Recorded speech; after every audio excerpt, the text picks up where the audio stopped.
Greetings, welcome to another episode of Soul Citizens. Welcome everyone. This is episode 229, and we're talking about captains of industry and the stars of my destination. But before we get to that, I want to introduce my co-host today, Gomab and Captain Jones. How are you two doing? How are you doing, Gomab? I'm good. Good. Got my co-pilot here, so I'm ready to go. And how are you doing, Captain Jones? Same, good to go. Hope everybody's doing well. Now, just before we get started, just want to ask you two a question. How many times have y'all watched these two presentations so far before today? Multiple. I've done twice. How about you, Captain Jones? Quite a few. Watched it a few few times. Yeah, not counting when I saw it live. So multiples for sure. No, I'm counting twice, including the time I saw it live. But yes, but before we get started, I want to let people know that we are doing a giveaway at the end of the show, so stay tuned for that, okay? But yeah, so we do have quite a bit to go through and not much time, so let's hit it. Let's get to the first one. The first one is captains of industry.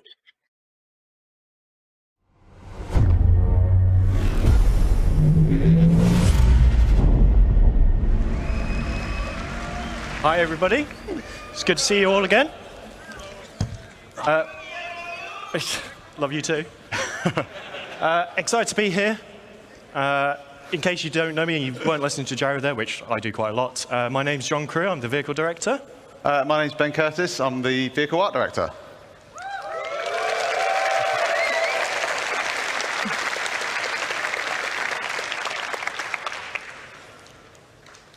And the clicker is not working. Oh.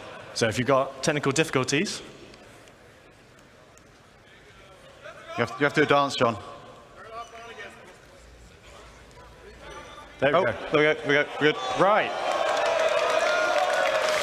So, today we're going to be talking about the vehicles to build your universe. And for those of you that watched the previous presentation, which is awesome about base building and crafting, you should be familiar with the construction grav cart. And you've seen how this works. You might be wondering, well, if I've got this, why do I need some vehicles to do things? I know there's going to be some of you that will be perfectly prepared to go push this thing hundreds of kilometers out of the garages at New Babbage. But realistically, you're going to need a ship to put it in. It can't carry supplies by itself, so you're going to need to put supplies on the ship, move them. And it has small drones. And that's the key aspect there. It has 2 small drones on board. And drones will have sizes. Okay, so, yeah, basically everything you're going to be building in Star Citizen has its size class. A lot of you are familiar with how we class our ships and a lot of other things in our game. So it ranges from small all the way up to large and extra large. And our drones kind of fall into those classes as well. But what does it really mean, the difference between what's a small drone, what's a large drone, what's a larger than large and extra large, and so on.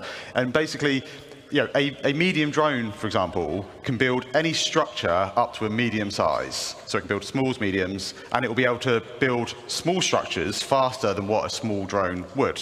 So the size makes difference depending on how big you want to go. But the drones also scale in numbers, in that one drone can only make one structure at a time. So the grav cart's got 2 drones on it, so I'll be able to create 2 small structures. But a medium, or if you've got a vehicle that carries multiple drones, you can craft a lot more structures, a lot bigger sizes, and that's kind of really the key to kind of like the upgrade path through the kind of drone sizes. So we've had a look at the small. So what's next? What do you want to build? A medium. So I know some of you have already seen it, but this is the CSV from Argo. So launching today is the very first ground vehicle from Argo, the Construction Support Vehicle, CSV. So this specialized chassis is developed to take on all the conditions on all our planets. It's a little rugged beast that really does just go everywhere. And if you're constructing a new settlement, there's two things you need. You need drones to build it, you need supplies to supply the drones to build it. And that's why the CSV comes in two variants. So we have the CSV FM, which stands for Fabrication Module. So this has 2 medium drones on board, and we built it to fit in as many vehicles as we could practically get it to fit in. So it fits in vehicles from a Cutlass Black upwards. It's approximately, and everyone always asks me, what ship fits in what, and I lose track of it all the time. It's about the size of a Tumbril Cyclone. So if you can put a Cyclone in the vehicle, you could put one of these in it.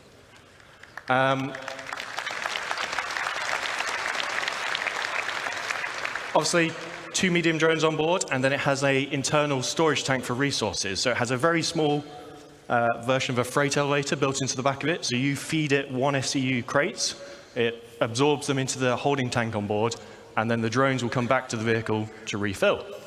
And it also has a size 0 serial generator on board for a bit of added protection. What happens when you run out of resources?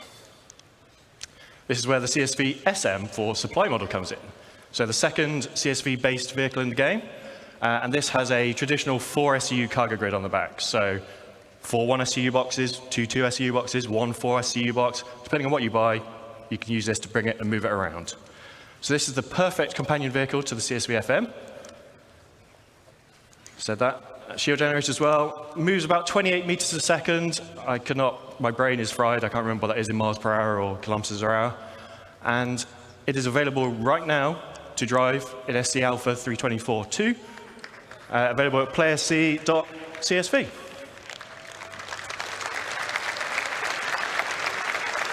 So now, let's take a little closer look at the vehicle, and Ben's going to go through it.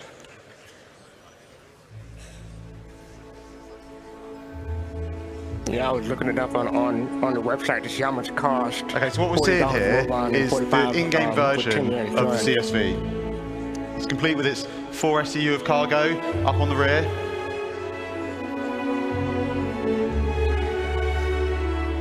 And I think the CSV kind of really builds on what Argo is known for as a manufacturer. It's got those kind of like really kind of hard industrial looks, and I think it helps it kind of feel at home on any build site. All of its components are easily accessible, and I think the exterior is like real dominating factor. It's those kind of large all-terrain wheels, and then that's kind of backed up by just simple, smooth, sleek lines. We've got the front-loaded cab that puts all the controls kind of right in the kind of where the player needs them, and I think that's one of the keys to the ship as a whole, or the vehicle as a whole. Sorry, is it's simple, it's purposeful, it's functional, and I think that just kind of just helps it to kind of feel part of that Argo family.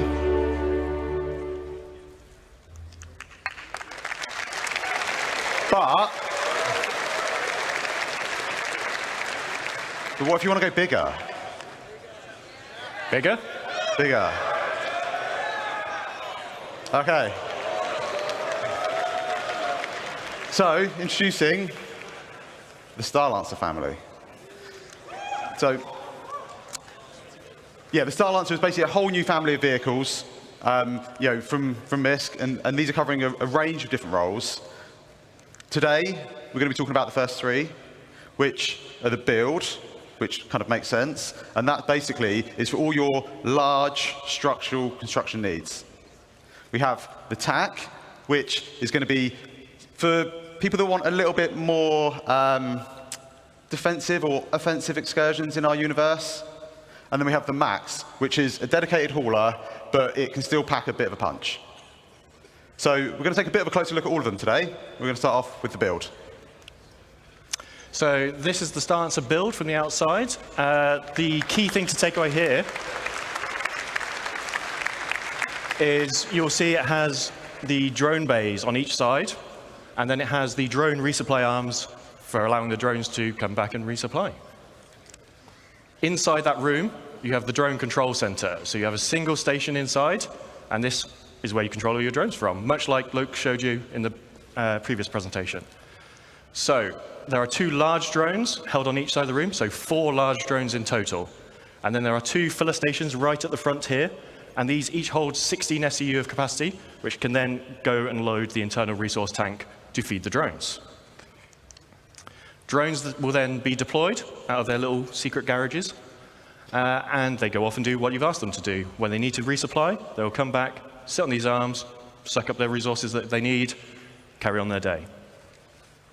That's the really important thing here, is that all these base building vehicles have enough storage on board to supply your drones. Obviously, if you're going to build 1 million things on your base, you're going to run out. But we want you to be able to have these vehicles and have knowledge that you're not going to be doing endless cargo runs initially to build your foundation, your base. You'll be able to build your base and have storage on that eventually, but these all get you going in the short term. So let's have a quick go over the stats. It holds 4 large construction drones.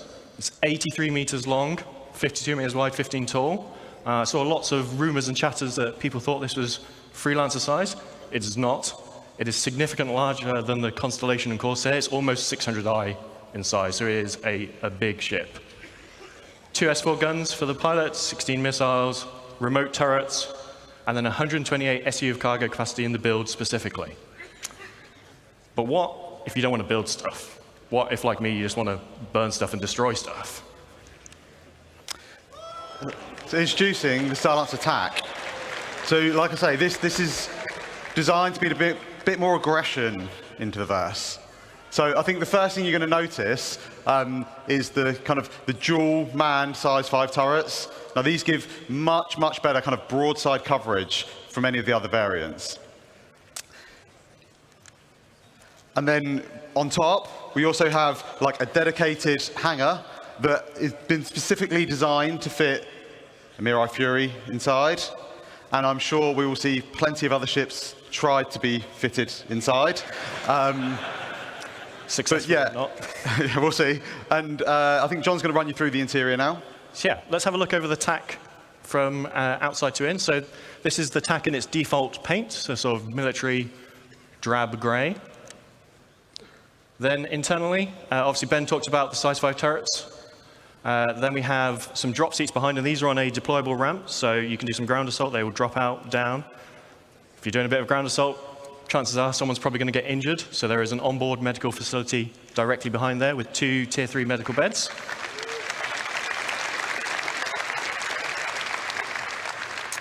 Upstairs, obviously, there's the Fury hangar. Behind that is engineering. And then forward of the hangar is the refactored habitation and mess hall area, which is specific to the TAC, just because there's so much other stuff crammed in there. We had to redo the upstairs of it, basically, to fit that in. And we'll go over the more normal layout shortly. Okay, so yeah, to sum up, I think the TAC's obviously going to bring a lot more firepower from the other variants. Its shield's been boosted up to two size 3 shield generators. It's got the med bay with the Tier 3 med beds, drop seats, it's got the hangar, and it's still able to carry up to 96 STU of cargo. And you can secure yours today by going to play.se/Starlance attack.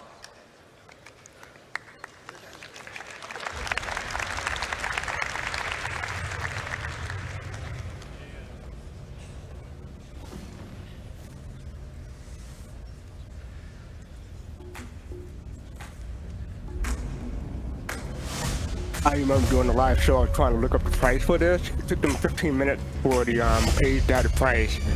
It was up for 15 minutes and I couldn't, they forgot to add the price to it, but yeah.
Okay, so I think you kind of hopefully agree that was a pretty great kind of trailer for the Starlancer Max.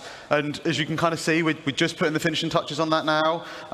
So yeah, we're just getting it all done, all ready for its launch at IAE. We will take a little bit of a closer look at it now.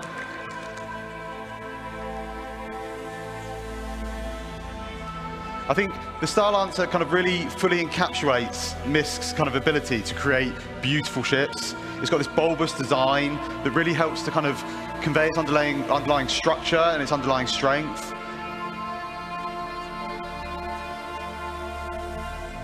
I think when the engineers were trying to kind of put this together, they were thinking about what's useful, what's great, and one of the things that we thought about was this deployable cargo grid that just brings the cargo down to the ground, makes it much easier for loading and unloading. And they also wanted to put the kind of the crew, they wanted to put what was important for them. So they've added a lot of windows out so the crew can see out into the verse, and it's one of the things that we know people like, is being able to have these kind of little windows out into space.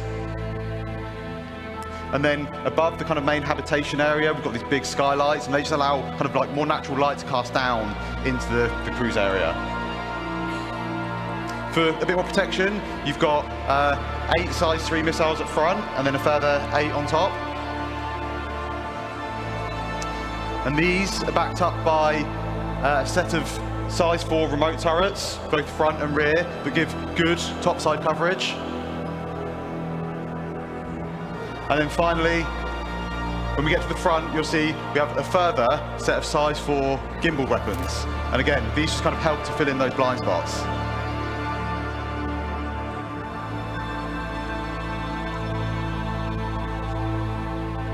I think as a whole, the engineers or Misk have done an exceptional job in creating a vehicle that kind of fully encapsulates the functionality needed, while still ensuring that the crew's kind of well-being and livelihood is protected. It's all in a package that kind of really dominates the sky, and I think it really shows off Misk's ability to deliver kind of quite beautiful ships.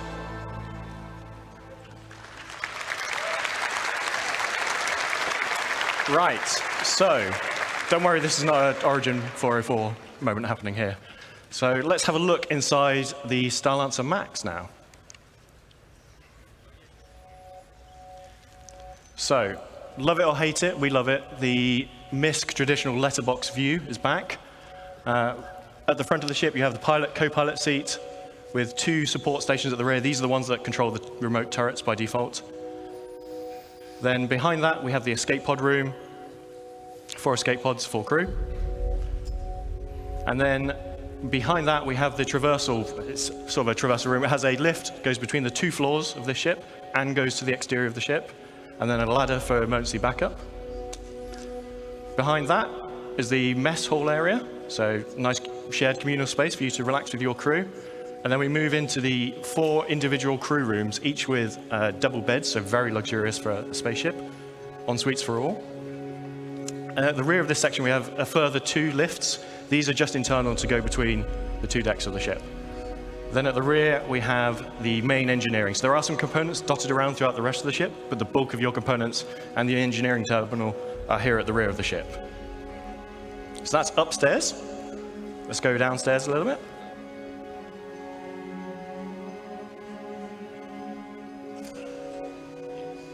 We have the main vehicle entrance and cargo entrance for the rear section. This can be used as a garage, but it is also a cargo hold. Can fit vehicles up to a Ursa rover in size in here. And then on the Max, we have, as you saw in the trailer, it's sort of 1 cargo lift that drops down, but it retains a walkway throughout the center of the ship. So regardless of whether your cargo is up, down, being loaded, you still have traversal front to back of the ship. Then we have the downstairs of the traversal room, which also features the airlock onto the ship. And then lastly, we have the armory at the front of the ship. So if you're coming on board, leaving via EVA, leaving via that front entrance to the ground, you can stop off here, suit up, get your weapons, do the reverse coming back. And that is the Starlancer Max.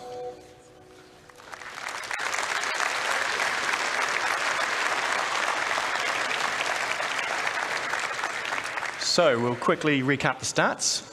224 SU of cargo, 128 on that ventral drop platform, 96 in the rear cargo area. It has 6 extra VTOL thrusters for all that extra mass that it's hauling. And it is available to pre-order now and will be flyable this IE at play.se Silencer Max. And if you pre-order now before IE, you will get this exclusive sapphire paint, which is in the CitizenCon colors and looks super cool in my opinion. So, we have talked small drones, medium drones, large drones. What about bigger things? So, who can guess what that is? So,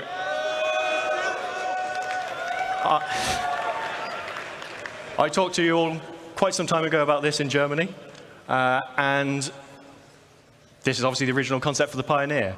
Now, some time has passed, and whilst the core concepts of base building have remained the same at a high level, how you physically build your bases has changed slightly. So, back then, you were building everything on board the ship here.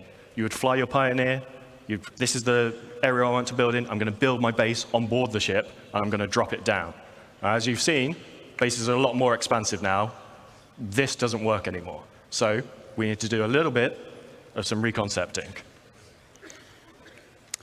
Okay, so one of the first things we really wanted to kind of solve was the arm. We know a lot more about how we're going to be constructing these structures now, and kind of the arm didn't really make a lot of sense anymore. All it really did was it made the space you need to land the ship almost twice as big as what it's kind of needed. And we're not real spaceship engineers. We don't make real spaceships. But what we do try and do a lot of the time is we try and take as much reference from kind of real life manufacturing as we possibly can. And I think that's really it's really key to what I think Star Citizen is as a whole across like all the different departments, in that we're trying to make a believable universe.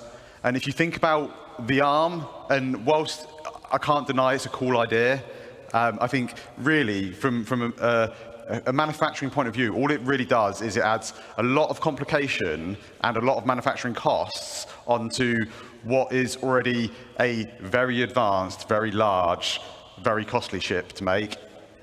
So that was kind of like one of the kind of real first things we wanted to do. The second thing we wanted to look at was kind of have a little bit of a shift around of kind of like the egress points on the ship. The cargo position has moved, so we needed to kind of update that. We wanted to make sure that the landing pad made sense and had space to kind of come into the ship. And then we also needed a way of getting things out of the ship that we will be crafting. On top of that, we had a few other goals. Like I say, it needs to support all the updated kind of building mechanics. It needs to support all our current metrics, and I don't mean just character metrics, I mean all metrics, because we're going to be creating a lot of things inside this ship. We wanted it to kind of become a true self-sustained mobile base. We wanted it to kind of be kind of like the cornerstone of your crafting and construction ventures. And to do that, we needed to add a few extra kind of onboard facilities. So, a med bay, like I say, the crafting area, the ability to refine or extract and refine materials. So let's have a quick look over the updated interior of the Pioneer. So at the back of the ship, we have the classic bridge, looks out over the expanse of the ship. And then top and bottom of that in this image, we have the escape pod rooms. And then leading off those is the access to the manned turrets that remain. Then going downstairs, we have the cargo area at the top. Doesn't look like a lot. That's 1,000 SEU of cargo now in that space.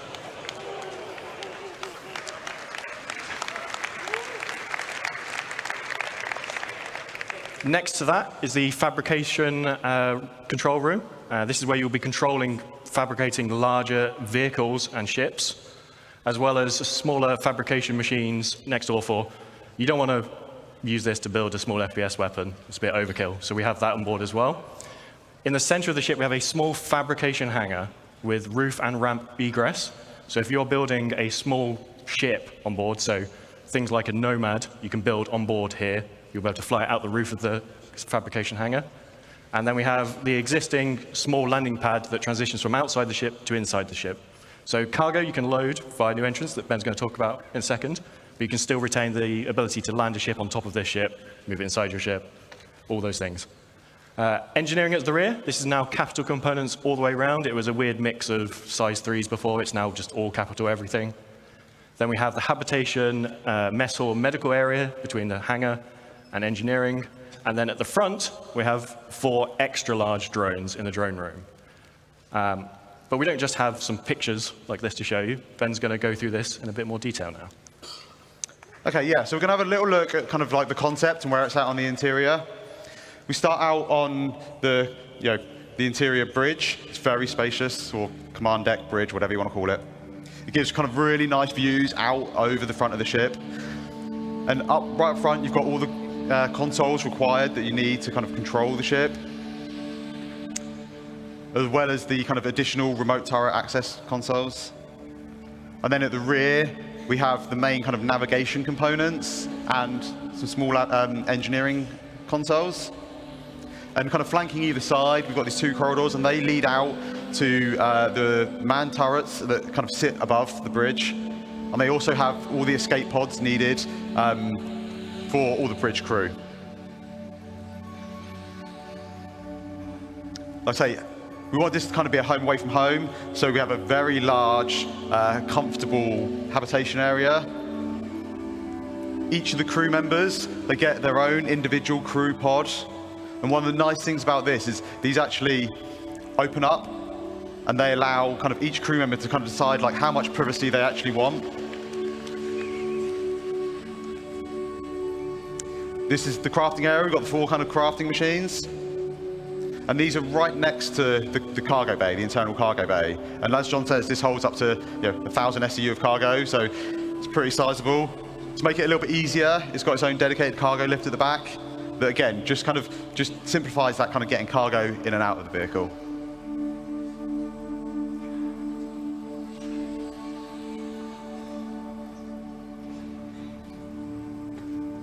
Down at the front, we have the drone room. Now these will be 4 extra large drones, so they'll be able to craft our largest structures in game. They exit the ship out through the roof, and they're all controlled by the construction console in this area.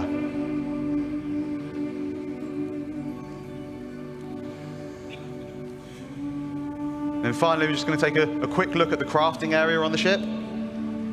So you can see here we've got these blast shields down that kind of protect the crew in this area from what's going on inside.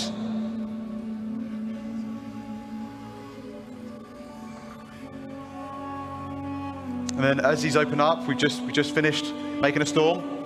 And as we see, there's a ramp that leads out, so you can drive any ground vehicles straight out the front, between all the landing gear, and you get this really nice kind of like sense of scale as you're driving underneath out the front of the ship. And we've also got the top exit for any flight vehicles. And then finally, we have the landing pad, and this just allows us for any ships that land up on deck, we can just bring them down into the belly of the ship.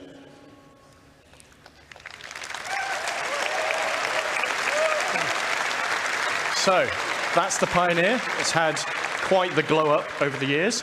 Holds 4 extra large drones.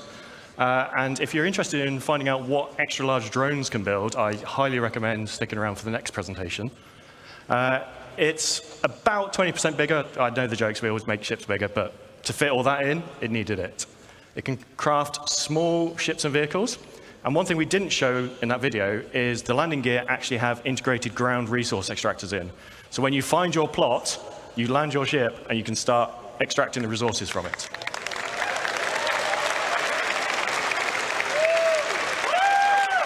Capital components all round, and now it has 1,000 SU of cargo capacity. Now the bad news. When base building comes out, this will not be there day 1 of it. But we are starting this in the next week or 2, so it is in production very soon.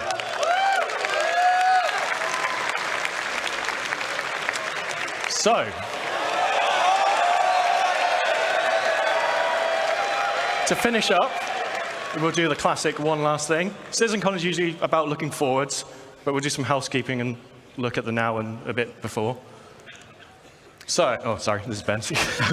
Yeah, so you remember last year, we teased these 10 vehicle silhouettes. Now, these were vehicles that we were planning on working on this year, and we've not quite delivered all of them yet this year. But we did come quite close. So far we've delivered 6. We've delivered the Pulse, the X1, the Medvac, the Argo and PUV 1T, the RSI Zeus, and the rework on the Retaliator. Oh, but what about the rest? Sorry. So, all but one of these will be released before the end of the year. So the Legionnaire is the one that's going to miss out. And that's because we want to align it with hacking gameplay. But the rest will be here before the end of the year. So, Crusader Intrepid, Mirai Guardian, and the Polaris. So, we have a few patches between where I am today standing on stage and the end of the year. But let's start with some things that you're going to see at IE.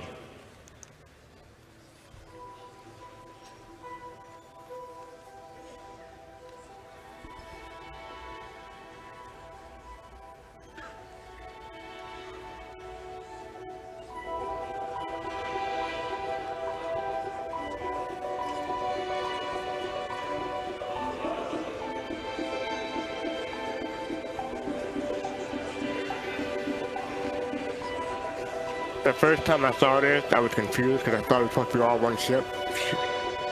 But it turned out to be a bunch of ships.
Okay, so on top of those ships we've talked about, we also worked on a number of other ships this year. So we're just going to quickly go through them before we get on to what we're doing next.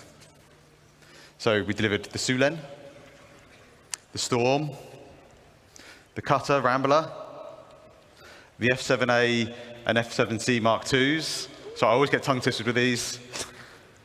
And the F7A Mark Is. They also did the Santok EI, the Sabre Firebird, the Peregrine, and then most recently, the Argo Atlas. So, like last year, where we did a little tease, can't just leave without teasing a little bit more. So, let's have a quick look at just some, emphasis on some, of the vehicles that we're working on in the next 12 months.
So,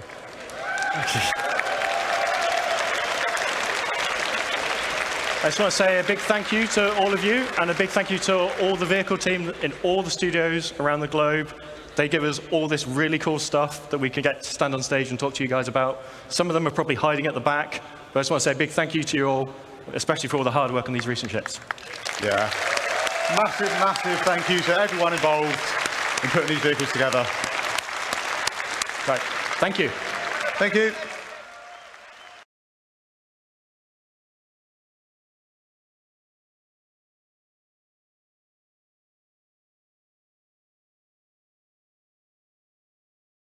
Okay, we're back. Sorry about that. So yes, that was the end of the first presentation. I forgot to mute myself. Captain Jet Industries. So yeah. So Captain Jones, what are your thoughts?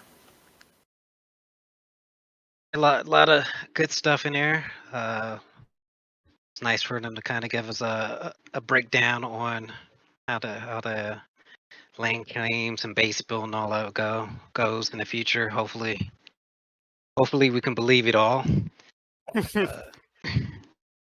Did really like some of the stuff they showed us interior wise when it came to the Polaris, and then being able to see the Polaris now that it's in our hands.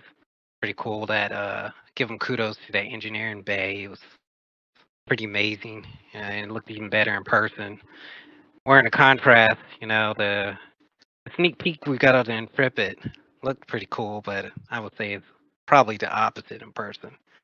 But par for the course for SIG. They gave us more ships and gave us some sneak peeks, and then some of those are right around the corner.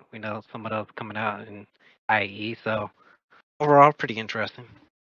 Now, the first thing you mentioned about trust. How much do you believe that they'll come out with? How many ships do you think they'll come out with in the next 12 months? Of those 15 or 16? I think they'll come out with most of them. Some of the ones some of those silhouettes are actually coming out in IE, so they've already been able to scratch off some of those. Maybe a couple of the bigger ones might be a little bit past 12 months, but it looks like most of those will probably be out. Okay. Go mad. Let us have it, brother. Look, Go for it. The Right. table is yours. look, I'm in an interesting place right now. I thought it was all very cool, and I'm excited to see it. When are we going to see it? Not before the next. Not for the next CitizenCon. Probably not for the next couple or 3 CitizenCons. Will we ever be able to actually do any of that stuff we saw today? So I'm like, okay, cool. I mean, the base building stuff. Yeah, the base building stuff. That's like, Okay. yeah, it's fantastic. Pretty pictures in the movie, and got everybody excited about something that, that you'll be able to, if you have a newborn today, you might be able to teach your kid how to do it when it comes out. But I don't know. But we'll see. Maybe they'll move faster. Maybe they move faster. Maybe maybe they'll actually start doing stuff in a timely manner. And I've never been that guy that's been like, this is ridiculous. But I'm becoming that guy. No, don't become that guy. I'm becoming that guy. I'm becoming that guy. Yeah. No, excuse me for talking over you. I was trying to ask you, either of you had the Pioneer? I don't. Citizen Zivar, shout out to him. He's in the chat. He's got one. He's in our org, Phoenix Heavy Industries. So I'm covered. Captain Jones?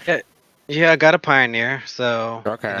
I was pretty interested in seeing what some of the updates were. It looks like, I mean, I can't complain. I think everything that they changed to it, unlike some of the things in the past, were bonuses. I think increased cargo, increased capabilities. Talking about the shipbuilding and how everything's gonna work. Yeah, I'm happy. So, as a Pioneer owner, what do you think of the changes? Do you like the changes? Yeah.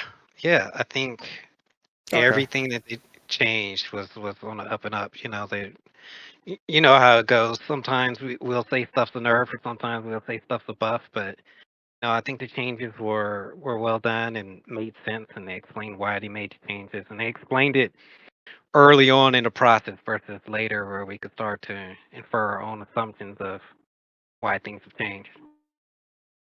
Now, do either of you think the price of the Pioneer will change just coming out of EU, or do you think it'll change it when it comes out? What, the pictures of it? I mean, it's not coming out. Well, I mean, eventually, but I mean, like, do you think do you think this IE don't increase the price of the Pioneer? Yeah, they're going to make the price go. Yeah, I think it'll creep up a little bit. Yeah, a little bit, $50. Probably no. It's going to go up hundreds. No, that's not a little bit, in my opinion. All right, yeah. So a couple of my thoughts. I enjoyed it. I was not peeved, but I was confused. I was distracted. Put it this way, I was distracted when they put up the Starlancer because I was looking for the price and I couldn't find it. I'm like, wait, where's the price? And then when it finally came out, $225 and $250 for the max, and I was like, oh, that's pretty decent for a ship that's almost a 600 size ship. So I think that's a pretty good buy, a pretty good purchase for a ship if you've been supporting the project. Yeah, especially when they got all the money from the people that bought galaxies in order to build bases, and they can come and get this on top of it. Man, it is the bargain of a century. It is the most amazing marketing move I've ever seen by a company done ever. People have already spent their money. Spend more money to actually get what you spent the money for in the first place. Genius. Not bitter at all, I think. No, but I think if you haven't got the Galaxy, I thought the Starlight Max was a good buy. I'm not sure about the Starlight Attack because that doesn't fit my gameplay. I haven't heard too much complaint about it, but maybe other people will have a different opinion about that. But yeah, drones to build structures and everything like that. We could talk about that a bit. Yeah, I think that's about it for now. Oh yes, I do want to discuss the end with the 12-month thing, the next 12 month, not the previous 12 month. But they came out with 15 slides. But the last slide that had the Pioneer, they had a Hornet rising up from the Pioneer. I'm thinking that's the 16th ship. instead of like being 15 ending with a Pioneer. I think that Hornet was another. I don't think it was a Super Hornet because it didn't look like it. But I think it's a third Hornet because it had the tracker and the ghost first. So I think the Hornet that was rising from the Pioneer is another one. So what do y'all think? Y'all know what I'm talking about? Yeah, so originally I was thinking they were just that was just there to show, the hanger capabilities, but now that you pointed out, yeah, that could be. We know they got tons of Hornet variations, so I could see that easily being another Mark II thrown out there. How about you, Matt? I agree. You agree? Okay, all right. Because most people think it's just 15 ships. As far as I know, I'm one of the few people who are pointing out that there's extra ships with that Hornet at the end. All right. So yes, let's get to our commercial break before we get to our next presentation. So let's take our break at the moment.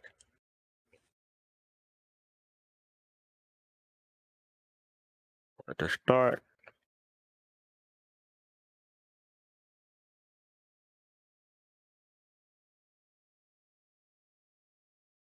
There you go. Okay, thank you for everyone who's supporting us.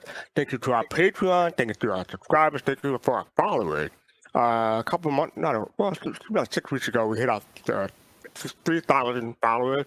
So thank you all for that, helping us to keep on rolling until we hit the next milestone. And thank you for everyone who's watching us at the moment. I should have pointed this out after the break, but I'll try to remember. But we are doing a giveaway at the end of the show, so stay tuned for that. Yes, so thank you, Gomab and Captain Jones, for hosting with me. Gomab, I specifically requested you for this one. You know how I felt about this mess. You know how I felt about this, man. Yep. All right, so let's wait for the commercial break to end, and we should be ready to go for our next presentation. Thank y'all again. And we're back. Cool. All right, so yeah, let's hit the next one. The Stars of My Destination 1.0.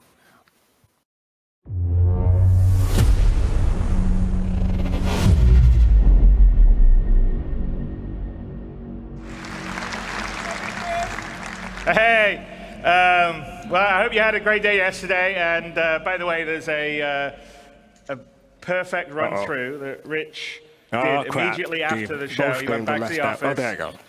Ran it through. No crashes, no nothing. It's up on YouTube. You lost by the way, Twitch. that's dedication of Rich. Is like, okay, I'm going to get it done properly, and he did it. Yeah. And it looks great, and it doesn't have any screen tearing, because there was some screen tearing. There was a technical glitch in the setup yesterday. So anyway, watch that. And if you're doing comparisons to the old stuff, compare with that video, not from the stream. But anyway, I hope you guys liked this morning. There was the base building and the crafting and the ships, you'll be able to do it. I mean, for me, the ability to sort of create your own place somewhere in the verse, find the perfect spot for you to make your home or harvest resources, it totally changes the dynamic of what the game will be in terms of exploration and people spreading out, and I think putting roots down in the verse. So I can't wait till we get that in there. I mean, that's one of the things that makes me incredibly excited, because I think it will just add so much to a living, breathing universe. But that is a perfect example of Star Citizen, how it's grown over the last 12 years, because we definitely did not have that on the initial Kickstarter or the pitches that we were doing. And, Star Citizen is a living game. I mean, we're constantly always adding content and features and tech. As you can see, we're constantly upgrading, what we're doing on the graphics side, making it better and always improving it. And even after we would consider it a released or a shipped game, not an alpha game, we will still be doing that. So it's just it will be a living game. We'll never do Star Citizen 2.0. It will always be sort of Star Citizen that will continue to grow. It won't be like, we're going to do Destiny 2 after Destiny 1. It will just be a living, growing. I think we're back live.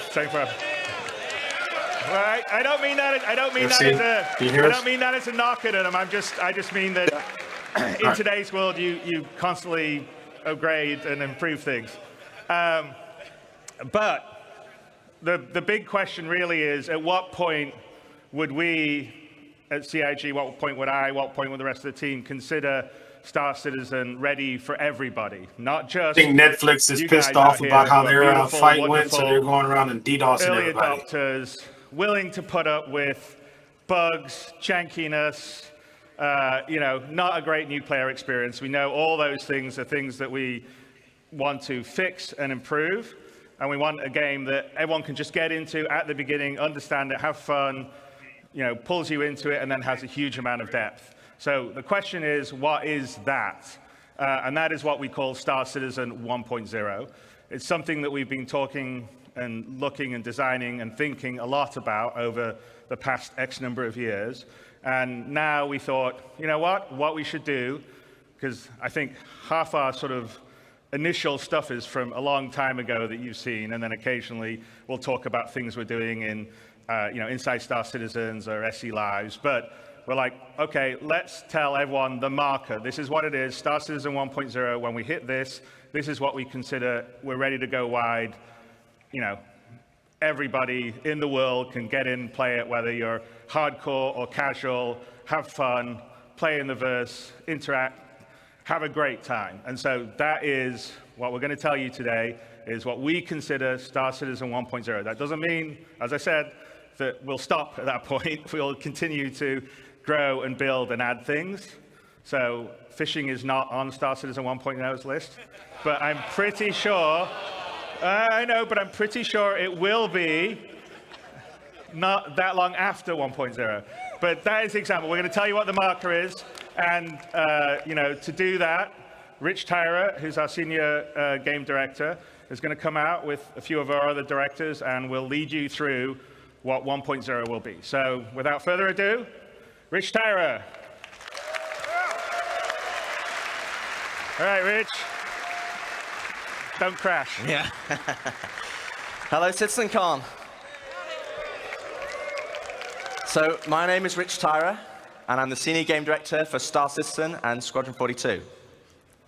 Now, I've been at Cloud Imperium for many years, and I've read many, many Spectrum and Reddit posts. And one consistent question I always see is, what type of game is Star Citizen? And I've read many, many answers. It's a PvE game. It's a PvP game. What about non-combat? Ultimately, it's all three. 3 types of players, 1 universe. So how do we connect those players to create a cohesive game, and not just a set of features bolted together? And it comes back to that elegant, simple question. What type of game is Star Citizen? Well, today, we're going to find out. Okay, so before we get stuck into Star Citizen 1.0, I think I need to clarify a few things. Firstly, what about 4.0? Where does that fit in? Well, 4.0 is the patch that contains server meshing and pyro. And fundamentally, it's an alpha development patch, which means it's adding further tech, features, and content to our alpha version of the game. Today, though, is beyond 4.0, all the way to 1.0. And the big difference is that 1.0 is the full release of the game. Okay, so what does that mean? How will it be different to a normal patch? Well, firstly, let's look at the 1. The 1 means we're committing to higher base performance and minimal bugs. No longer will we reference that the game is in development. This will be a fully released and polished experience. It means fully rounded gameplay loops, from new player experience to story missions and endgame content. And crucially, it means no more resets between patches. It's a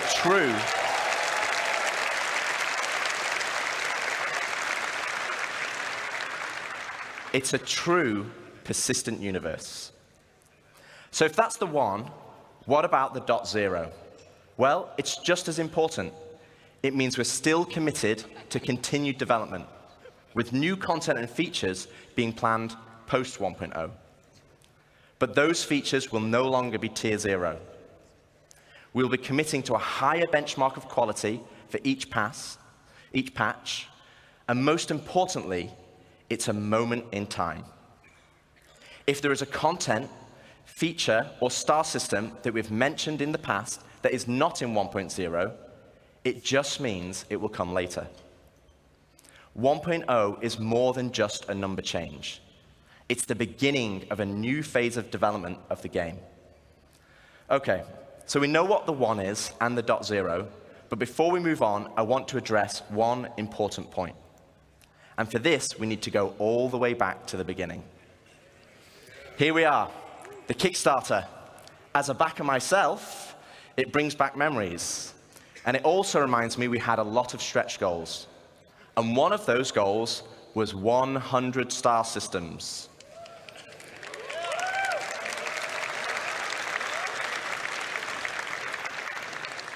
But, and there is a but, the star systems of old are not the star systems of today. They were based on the privateer and freelancer model. They were unexplorable planets with an isolated and small landing zone and had automated landings. And we all know how that went. To give you an idea, Stanton had 4 points of interest, and the entire 100 systems only had 90 POIs.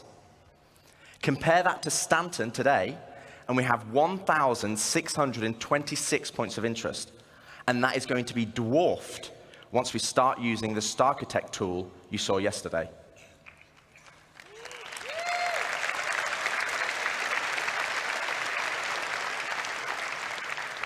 So where does that leave us for 1.0?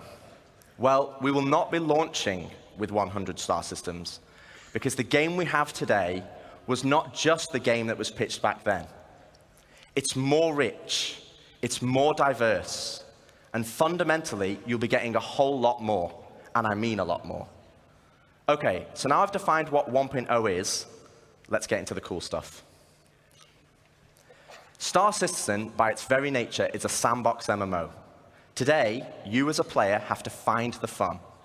You have to figure out what you can do and how to do it. If you want to be a hauler or salvager, you have to know those professions exist. You have to know what ships support that gameplay. And you have to rely on outside resources for help. As it is now, the game is not set up to help you. So we're going to add a soft framework, a nervous system, that connects all the professions, ships, and content together. And to do this, we're going to add a main story. To help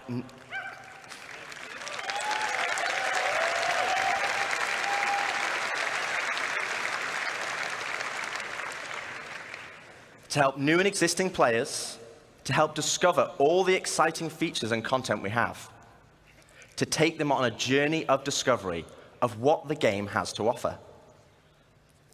This story will become the spine of the universe and help onboard players with understanding how to play the game and understand what's available to them. This story will also introduce each of our guilds and what professions we have to offer. Like the United Resource Workers, our core industrial guild, which supports 2 of our main professions, mining and salvaging. They also support many other features and professions, like repair technician, crafter, and builder. Guilds are hugely important in Star Citizen, and as you know by now, guilds are comprised of many factions. As you work for each of these factions, you will gain guild reputation. You can then use this reputation as a currency to purchase guild-affiliated rewards, like ships, blueprints, and items. And each guild will have a unique inventory of what they offer. Alongside economic growth, guild reputation will become a core progression of the game. And to talk more about guilds and our main story, I'd like to introduce David Haddock onto the stage, our very own narrative director.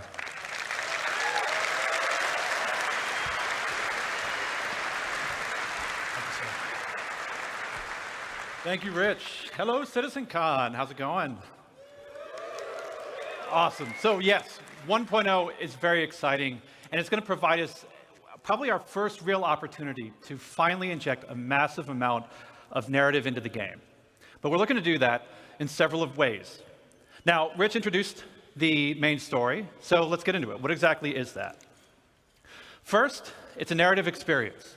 This will be a crafted story through the star systems and professions of the Star Citizen universe, taking players on an exciting adventure that will finally kick off the growing tension between Earth and Terra.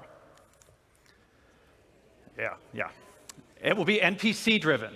So while Squadron 42 will always be the place to go for AAA cinematic adventure, we're bringing a lot of the techniques that we learned from that to capture and build a cast of dynamic characters, some of which may be familiar, for both this story and the PU. And the main story is also designed to be sort of like a tour bus structure where you can hop on and hop off at any time you want to. So we're not also requiring you to do it. So if you want to log in day one and just go off and do your thing, you can do that. Or maybe you want to put the story on hold so you can go explore a new facet of gameplay that you just discovered. Go for it. The point is that you can complete it at your own pace. So that's the what. So why do you want to do this? What's the motivation to want to go on this ride? Like Rich said, for new players, it's a great way to ease into sort of the vast lore that we've been developing over 12 years, the gameplay, the locations that the game has to offer, and also give you a sense of upcoming stories that are about to come. But you've been playing Star Citizen for years. You probably know the lore better than me. So what's in it for you? Now, of course, we'll have rewards along the way as you complete missions and whatnot, but we're finally going to offer a big prize for completing the story. Citizenship.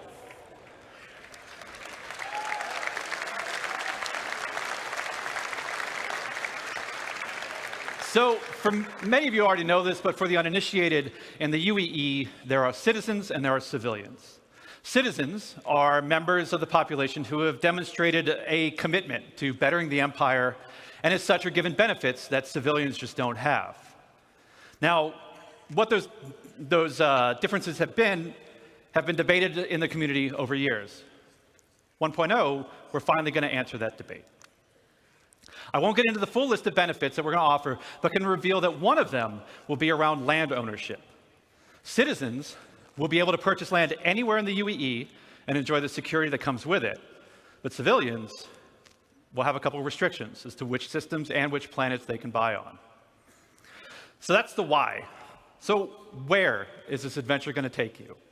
Well, 1.0 is going to include 5 star systems. This story is going to weave you through all of them, but where exactly are you going to go?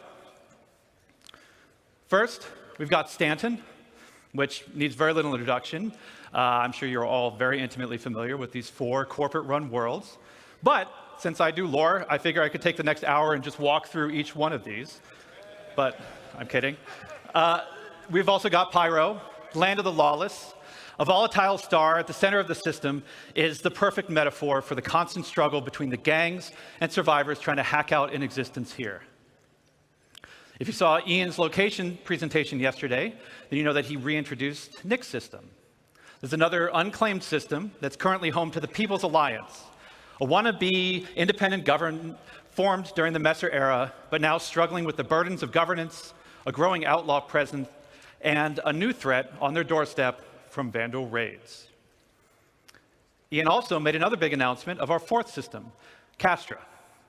Situated along the former Perry line, this was a key strategic system to launch an attack if the Cold War between the humans and the Xi'an ever escalated.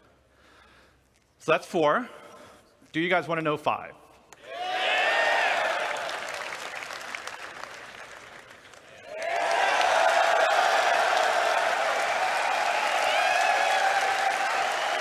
Yeah.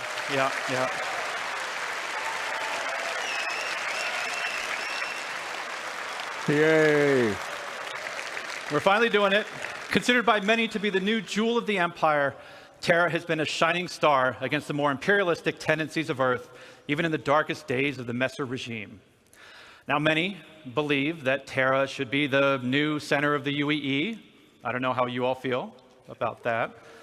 Yeah, a lot of division. But that's our starting 5. Each system and each planet will be featuring the massive level of outposts, POIs, stations, biomes, and exploration options that we've been perfecting with Stanton and Pyro, and you've been seeing in some of the other presentations this weekend. But we're adding one more level. We're also going to be adding location stories. Now, these will be short, NPC-driven missions sprinkled across our landing zones and cities that will exist outside of the main story, but will help provide an additional bit of lore and character to the location that they take place in. So, that's our main story. Let's talk more about the guilds that Rich mentioned. First, a quick recap. Guilds act as a governing body for clusters of professions and factions with a reputation and progression system that will offer rewards the more you work for them. And I want to call out 2 things. One, I'm not going to have time to dive into all of the missions that you're going to see on this board, but just know that every mission type is either in the 1.0 roadmap or already in production. And second, we're also looking to move missions away from the Moby Glass whenever possible.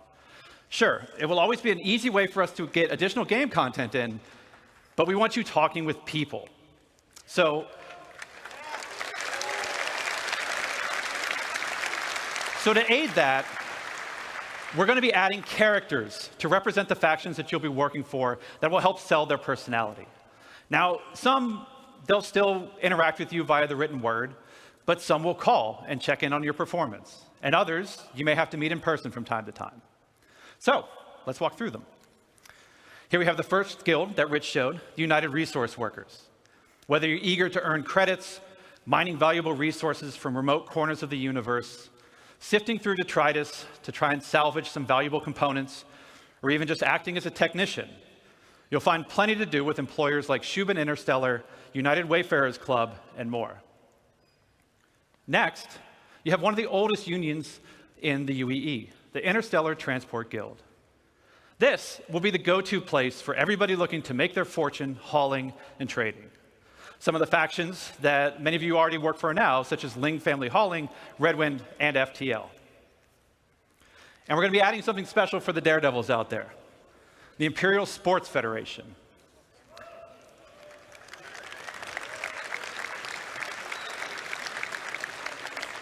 So aside from the usual racetracks that are both legitimate and illegitimate, we're actually going to be leveraging some of our existing mechanics to build new sports and provide an outlet for all you Murray Cup enthusiasts, Cargo Olympians, and competitors to see just who's the best out there.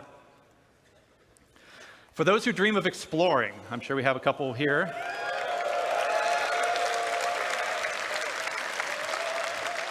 We have the Academy of Sciences that was brought up yesterday in the social presentation, if you saw that. This is a science guild that will include factions like the Imperial Cartography Center, who will task you with a variety of missions to better understand our universe, such as sending you into a nebula to do deep scans, or finally seeing what's at the bottom of that planetary canyon. We're going to have a new faction called High Point Wilderness Specialists, who will offer missions associated with the various fauna that we're starting to get into the game, from population control missions to harvesting specific resources for research. Now, I don't know if we have some people who'd like to do combat, but our combat guilds were doing something a little different. Now, previous to this, these were all of our profession guilds. But for our combat guilds, they operate a little differently. See, these two are diametrically opposed to each other. So once you pledge allegiance to one, the other marks you as an enemy. On the lawful side, we have the Mercenary Guild. They represent factions like Eckhart Security, the Bounty Hunters Guild, and even some military contractors. So whether you're pulling together a team of specialists to go assault a ground base, hunting down an elusive criminal, or putting together a recon run to drum up some intel, Mercenary Guild's got you covered. On the flip side, we have the Council. Now, this is a shadowy group comprised of representatives from various gangs, syndicates, and outlaws who mandate criminal activity throughout the verse. You'll be able to throw in with rough-and-tumble gangs like the Headhunters and the Dead Saints, or work your way up to join highline criminal syndicates like the Atonis or the Drop Kings. But remember, The underworld is a dangerous place run by greed and power. So mercenary guild reps might not be the only people you have to worry about, as the syndicates are always looking for loyal soldiers who will hurt their competition and tip the scales of power in their favor. So as you can see, there's going to be a universe of exciting storytelling opportunities for you to undertake in 1.0. But one more thing, we're also going to revitalize our social behaviors to make the populations not only feel more alive and reactive and off chairs, but better reflect the tone and flavor of the areas that they're inhabiting. We want to see the people of Loreville slowly trudging through the streets, overburdened by the ruthless contracts, just as much as we want to see the tourists of Orison gleefully moving from attraction to attraction. And all of this is what's going to make Star Citizen be the experience we set out to make. A diverse universe with a rich tapestry of stories, characters, and experiences for you to live in. To talk more about how all this feeds back into player progression, I'm going to turn it back over to Rich Tyrer.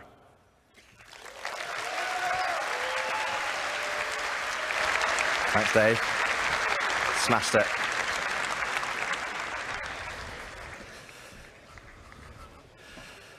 Thanks, Dave. Okay, so we have a main story to connect the universe. We have all the guilds and their associated professions, and we have location stories to give the world depth and life. Crucially, though, we have a new core progression in the game, guild reputation. But what about our other core progression in the game? The economy.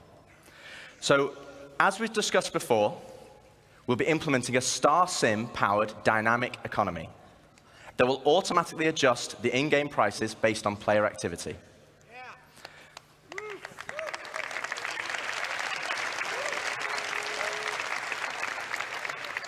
But for credits to actually matter, though, we need to have an economy where credits flow out as well as in. This means transactions such as repairing, refueling, and restocking need to have value. If everything is too cheap and the money coming into the economy is too great, we'll have massive inflation. And this is where taxes and insurance come in. Boo!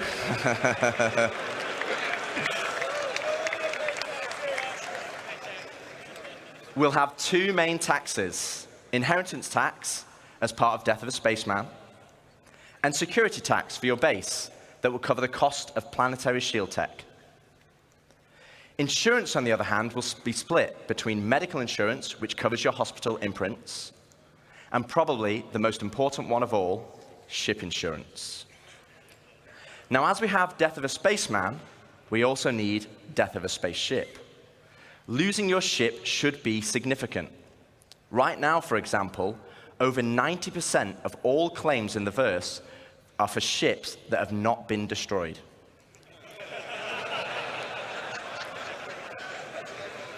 And this is where ship insurance and our new warranty mechanic comes in.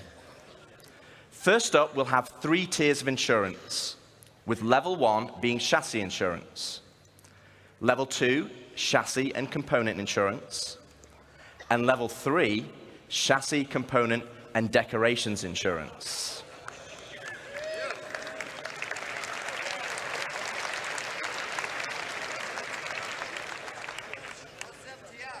Now, insurance by itself will only pay out credits based on the wear and age of your ship. Insurance, I think you want to listen to this bit because it's important. Insurance with a warranty, though, will give you back a new ship, plus any other equipment or decorations based on the tier of insurance you had. Okay, so this is the bit you need to listen to. All ships bought on the pledge store will come with a permanent warranty and their appropriate insurance.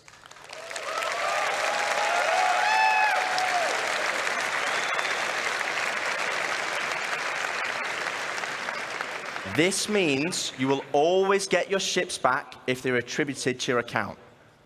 Other ships, on the other hand, will require a transferable warranty, and these are rare. You'll be able to earn transferable warranties in-game, such as by completing the main story, as an example, and apply them to any of the ships you own. But there will be a cooldown for transferring it between ships, so choose wisely. Now, what about claim timers? It's another fun topic. And getting your ship back without a claim. Well, we want claim timers to be proportional to the crafting timers. This means it's more beneficial for you to go back and get your original ship. For this, we're going to be introducing a shuttle ship, just like a courtesy car.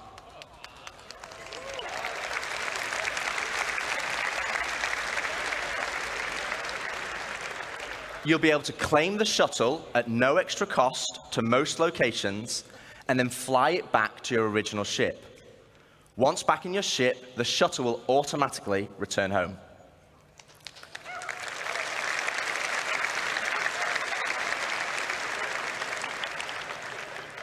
If your ship has been legitimately lost, though, then you'll need to claim it back. And as we'll be increasing claim timers, this will mean some ships will take longer than others, with starter or small ships always being readily available, and larger capital-sized ships taking a long time.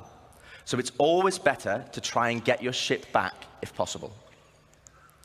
Okay, so we've talked about our two core progressions, but what does that mean to you as a player? Well, firstly, it means we have a framework where we can start creating cyclical gameplay loops. But what are they? Let me show you. Okay, so right now in live, if you have a prospector, you probably enjoy mining. And the reward for mining is credits and the enjoyment of the activity. But in 1.0, you might be mining for a whole different reason. And this is where cyclical gameplay loops come in. Firstly, let's add all the manufacturers and ships in. I'll just give you a moment to take that in, because there's a lot. I actually had to ask them to take the variants out, because it didn't fit on this slide. And let's zoom all the way into the prospector, a stalwart of the mining community. But let's say I really fancy acquiring a military Mark II Hornet. Let's go on a simplified journey of how I could get one. Firstly, I know I won't be able to buy it, as it's a military ship, so I'm going to need to craft it. That means I will need the fabrication hangar blueprint. Luckily, I can earn it by doing mining missions to gain rep with the United Resource Workers, and I already have the perfect ship, my trusty prospector. With blueprint in hand and some excess credits, I can now purchase a small plot of land on Stanton and build my fabrication hangar. Step 1, complete. Now I need to grab the Mark II Hornet blueprint. For this, I need mercenary rep, and more importantly, a combat ship. With that in mind, I will do a few more mining contracts to earn enough credits to purchase a Mustang from the dealership. Now I can start doing combat pilot missions for the Mercenary Guild, so I can unlock the Mark II Hornet blueprint. Okay, step 2 of our simplified loop is complete. I have the Mark II blueprint, but I need the resources to craft it. So I come full circle back to my prospector, but this time I'm mining for resources instead. As you can see, this closes the loop. No longer am I mining just because I like it, and there's nothing wrong with that. But now I am mining for a purpose and for multiple reasons. For credits, for reputation, for resources, for blueprints, and ultimately as a stepping stone to crafting my own ships to enjoy other professions. And this is just one of many loops. This is the core of Star Citizen 1.0.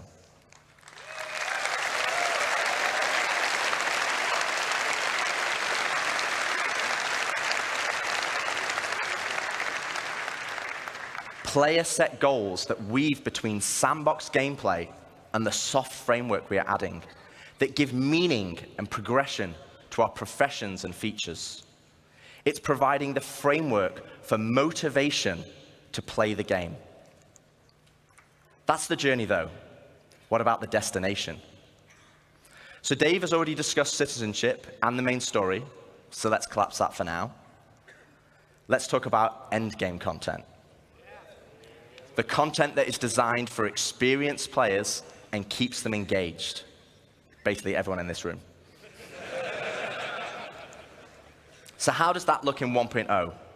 Firstly, we'll have open world content, including missions, group missions, and server-wide events, like we have today, but tailored to endgame players.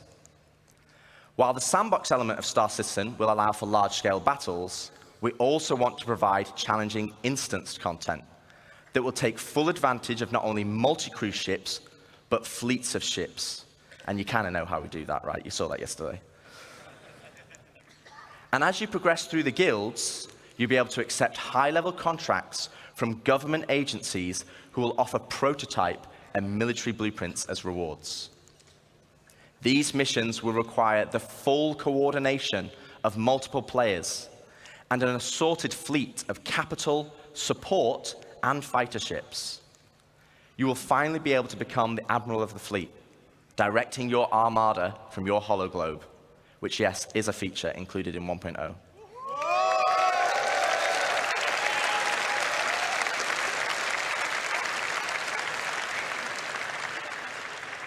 We will also be offering more specialized on-foot missions that see you enter the depths of distribution centers and municipal works in small, tight-knit squads that provide an outlet for our more FPS-focused players. On top of all this will sit a dynamic layer powered by StarSim. While StarSim will be the driving force in our dynamic economy, it will also track player and AI activity and dynamically spawn events based on their actions. For example, if it tracks large amounts of resources being moved from one home location to another, it will have a chance to spawn pirates to intercept. All this combined will provide just a portion of the endgame experience, and I'd love to delve deeper, but that's for another day, as we still have a lot to show.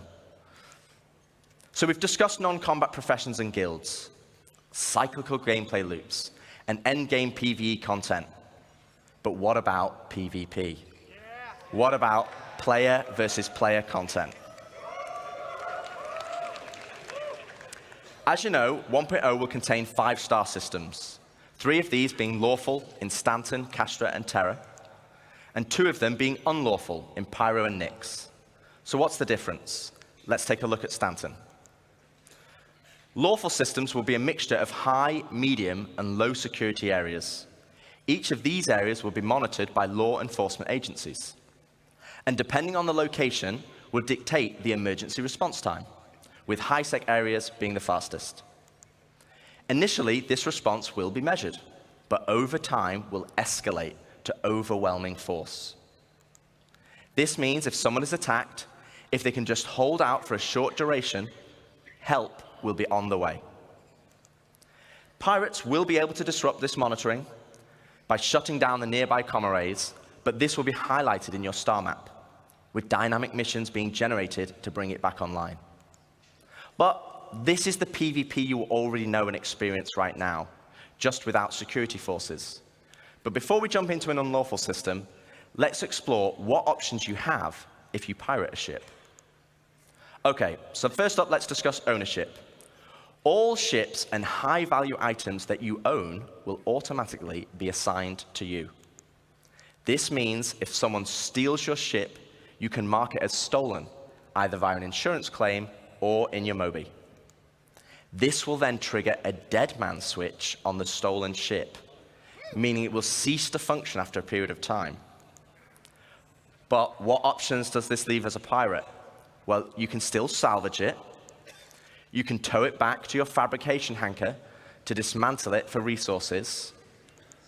Or if you have a high enough rep with the council, our criminal guild, you can get the dead man switch disabled and pay for a new title deed to become its new owner.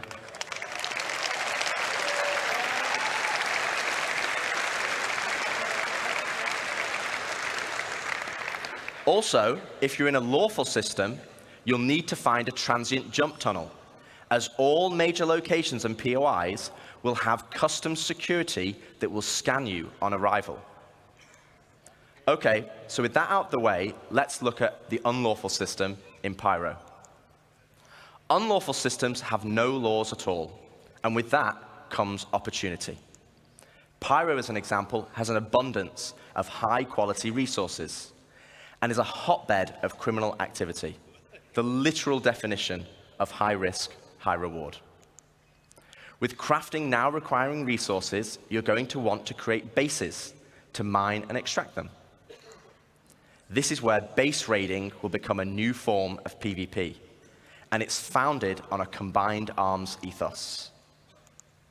Defending players will be able to add defenses such as walls, automated turrets, and most importantly, ground shields, a localized version of the planetary shields used in lawful systems that absorb the most powerful of weaponry. No longer can you just turn up and drop a Moab.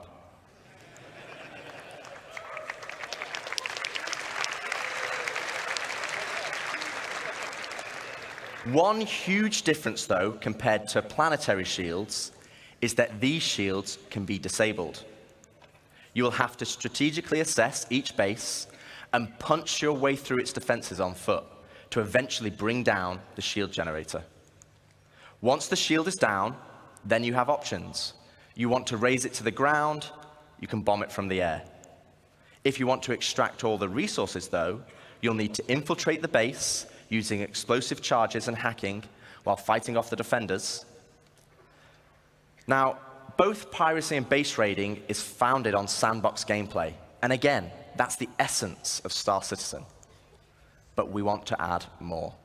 Something where you can log on and immediately find the action and fight for a purpose. So first up, let's go on a history lesson. In the early 2600s, there was a fledgling corporation called SEAL that had developed a new system-wide planetary shield technology, the same technology that will provide protection for your bases today. To prove this tech, they wanted to use Nyx and Pyro systems as a testbed. With the promise of high-quality resources, SEAL lured independent miners to man the shield network in exchange for shield protection for their settlements. As a prototype, SEAL couldn't provide total coverage over all the mining settlements, and so they created the SEAL Tokens program, allowing the most industrious factions to purchase shield coverage for their work. The network consisted of multiple linked bases on the ground that then linked to several stations in orbit around each planet that then connected to the nearest relay in the shield network, which eventually linked back to the shield core, which oversaw system-wide distribution of the shield technology.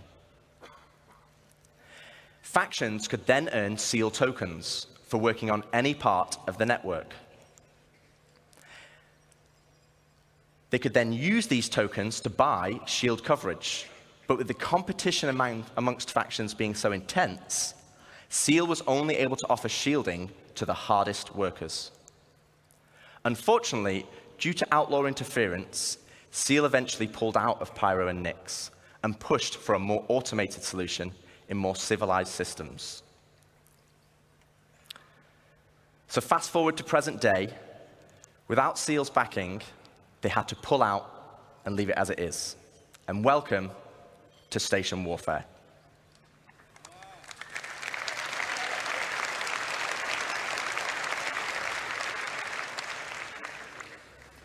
With the SEAL network still in place, but lacking resources, orgs can take ownership of these structures to gain access to planetary shield tech, which, as you know, would make their bases invulnerable. Unfortunately, there's a catch. There isn't enough to go around. And as in the good old SEAL days, the system still works via the SEAL token program. To earn tokens, you'll have to assault a location and then deposit resources to power the network. This begins with ground bases and ends at the shield core. Each structure occupied will then accrue SEAL tokens over time, with larger structures earning more, and at the end of each week, you must then use these tokens to purchase shield protection. With shield coverage being limited, though, the system automatically selects the orgs with the highest bid from across all shards. meaning for that week only, a certain number of orgs will gain access to shield protection. So this is a chance for your org to become the de facto leader of a system. It means you'll be able to log on and immediately find the action and fight for your org. And finally, it's not just sandbox PvP or ganking. You are fighting for a purpose. So once you have won your bid, what then? Well, to talk more about that, I'd like to welcome Ian Leyland, Star Citizen's creative director, to the stage.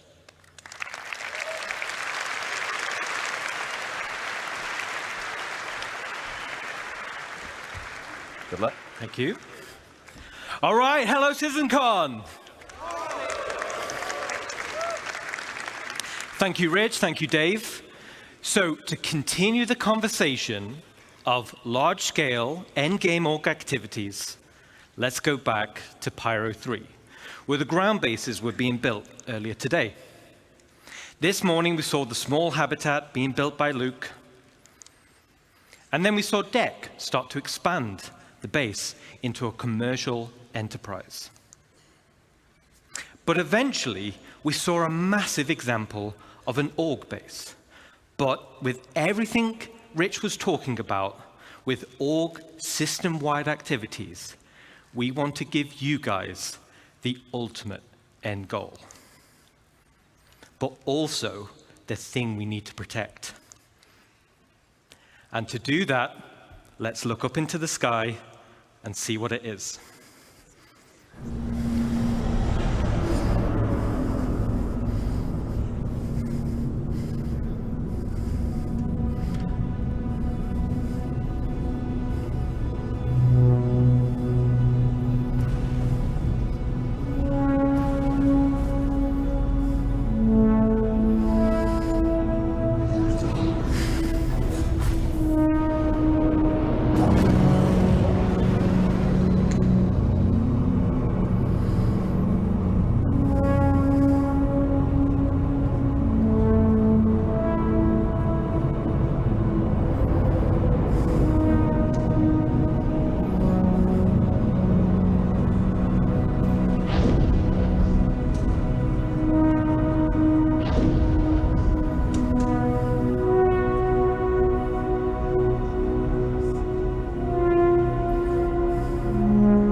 Let me introduce you to player space stations. Finally, you can build your home amongst the stars. This will be the starting point for your base of operations for system-wide org activities. But why is this an end goal? Well, first of all, to construct your own space station, it's going to require vast quantities of resources and materials, and also will be a large time investment. But how do we start? Well, it all starts with the supply bay. And the supply bay can only be constructed by the pioneer.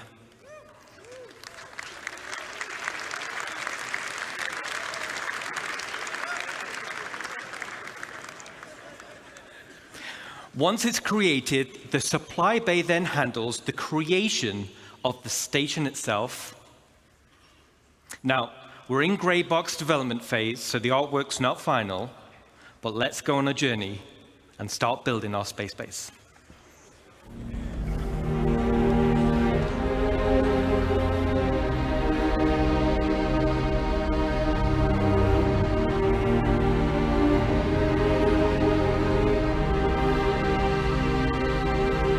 I do have to say there's some great music here.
Awesome. Awesome. So as you saw, the cargo grid of the supply bay consumes resources, and the required resources will be substantial and will need to be topped up over time. So this means orgs will be encouraged to have efficient logistic networks to feed the supply bay. And as Rich outlined with professions, it's ideal if your org is well-rounded in terms of roles. Even the starter player can contribute. The supply bay has automated construction zones, which are used to create the station. And unlike ground bases, many drones are used at once to create the base. Once the station is built, the supply bay then integrates into the station itself. So here we are. We've built our core station module, and it's big. And out of the box, the station comes readily built with some core functionality. Let me talk you through it. Right on the top is the bridge, which is the command deck. This is where all further construction is going to be managed. From here, we can then monitor the status of the entire station. We have access to power and water management. Power and cooling is something you'll need to consider carefully. It also is an area to set permissions for who can enter particular areas, either divided by the ranks of the org itself or open to the public. And there'll be a radar station to track the activity outside the base. And the terminals to access logs of who has visited the station and see what they did. So let's jump back in game and take a stroll through our bridge.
Super awesome.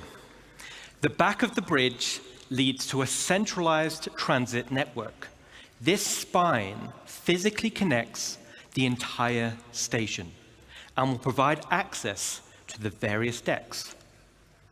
Each level in the station will have a centralized lobby area, and this is your station.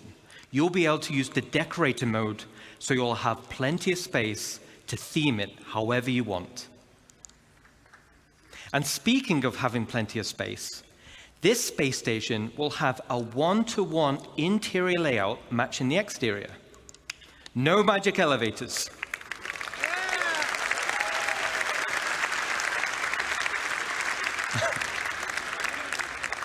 So you can circumnavigate around the entire perimeter, and it's wonderful.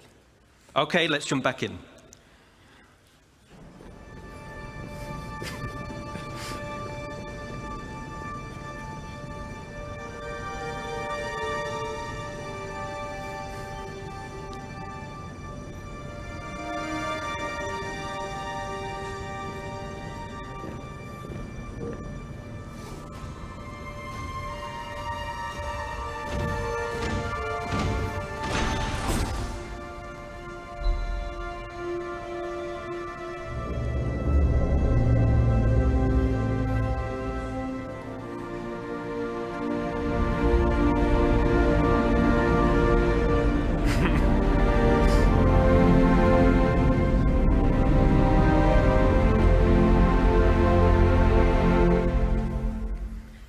All right.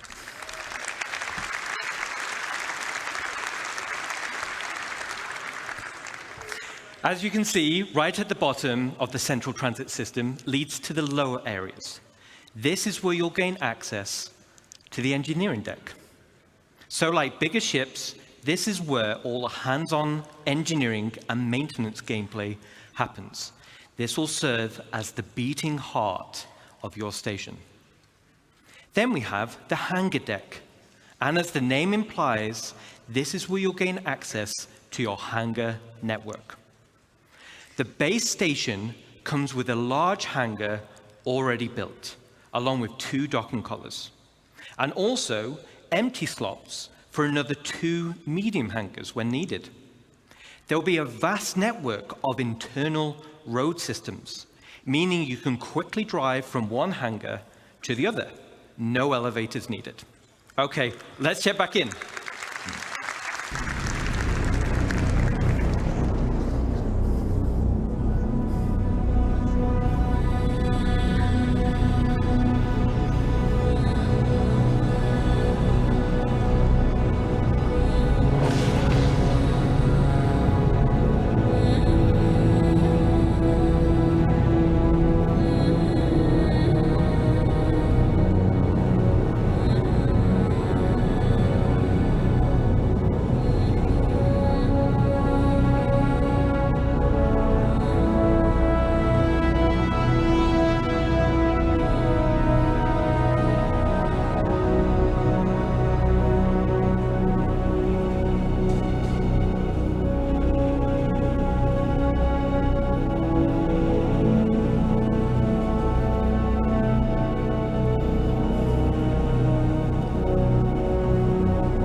All right, so your station hangar will offer some enhanced logistics.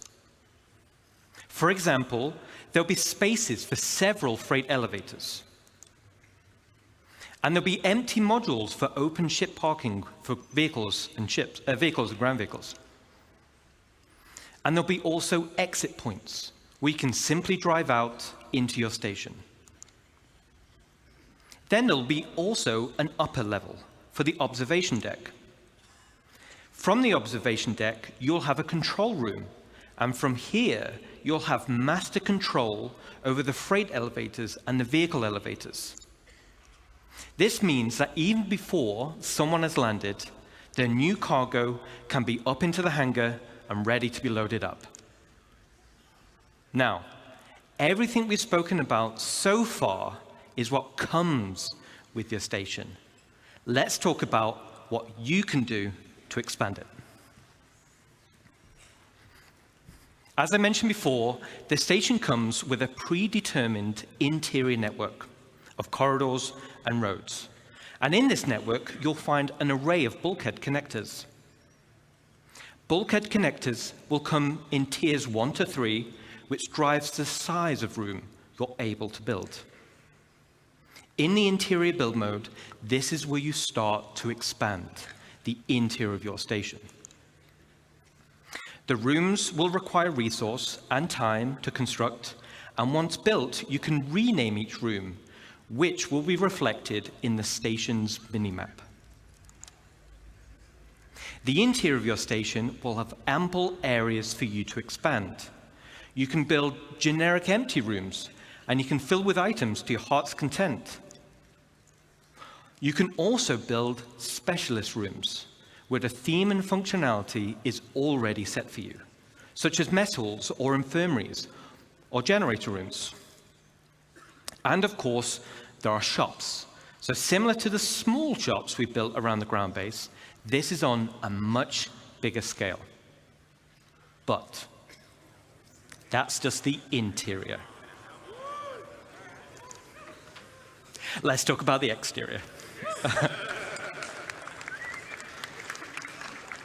On the exterior, we have minor hardpoints.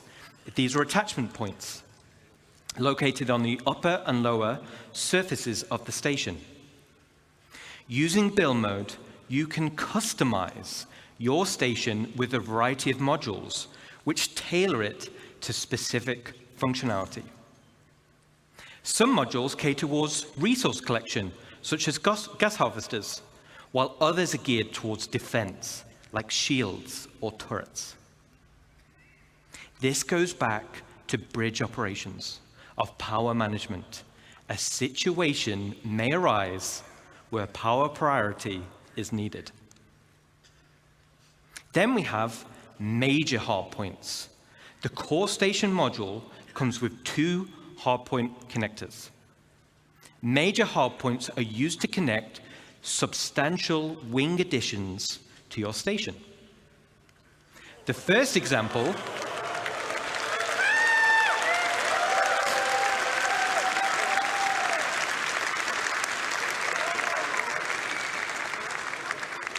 Awesome, thank you, awesome. The first example is the cargo wing. The cargo wing will dramatically increase your inventory capacity. So this is ideal for orgs who are specializing in holding. Then we have the refinery wing.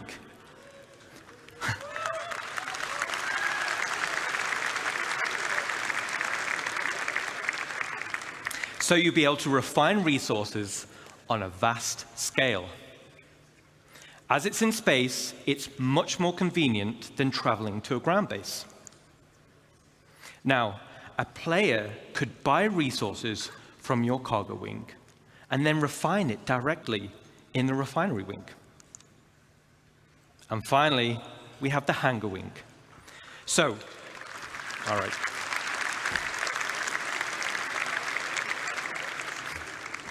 So, the bigger your fleet, the more hangars you'll want. There'll be a variety of hangar sizes as well as docking collars to help organize your fleet's deployment. All major hardpoint wings are connected via struts, and like the rest of the station, the struts are also internally traversable. Okay, so let's recap on the exterior expansion wings. Minor hardpoints give us options on how to collect resources or provide automated defenses for your base.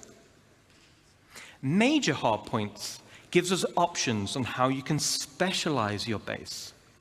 Let's jump back in game and see how our base is getting on.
right.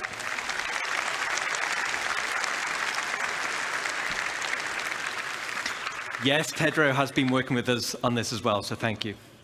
Looking cool. Customization is just as important as expansion. Similar to ground bases, you'll be able to earn tints for your station, and you'll be able to apply decals for your org logos.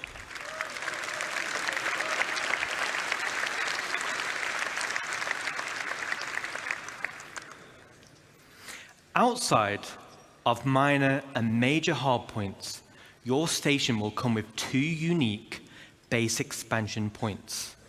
One on the top side behind the bridge, and one on the underside. The top side will be for the crow's nest. Now, all the other modules built so far have very specific functionality, but I'll admit, this is for the org members out there who want the ultimate in personal space.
All right.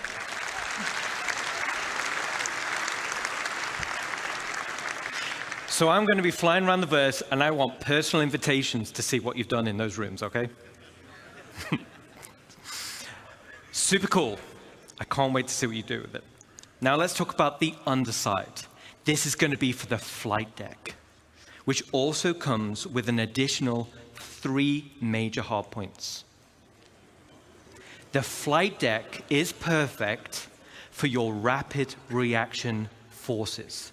It's ideal for fighters, but big enough to fit most ships. It's the perfect home for your station's defensive air wing. And just like the hangars, there'll be an observation deck which can override freight elevators, making rearming quicker and easier during operations.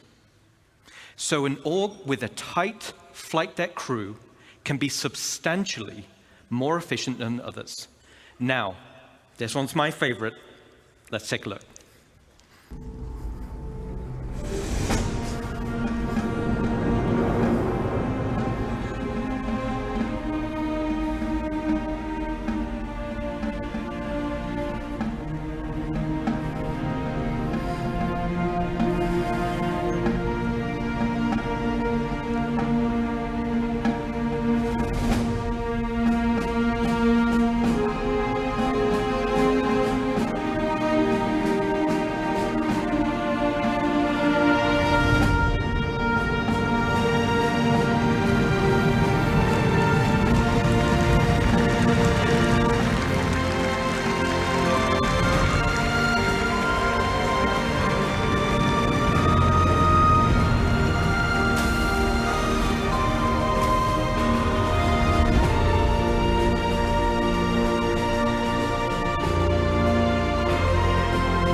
All right.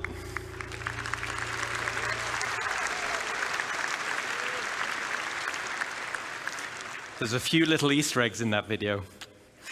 But why do you need a flight deck for your rapid defenses force? Well, if you've built your super awesome station in a super lawless system, now you're the potential targets for others.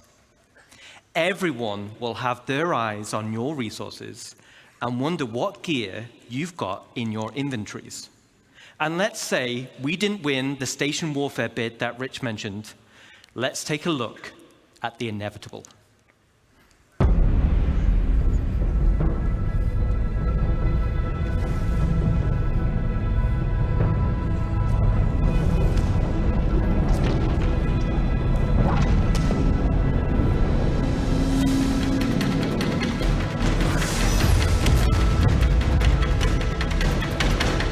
The power of this fully armed and operational battle station.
Okay, so not only is your station a staging area for offensive campaigns, it's also a defensive fortress. The exterior of the station itself can take quite a beating. It's going to be very hard to damage. So the goal of attackers instead will be to punch a hole through the defenses and get inside. The optimal way to do this will be to infiltrate through the flight deck or EVA hatches and work your way up. Once inside,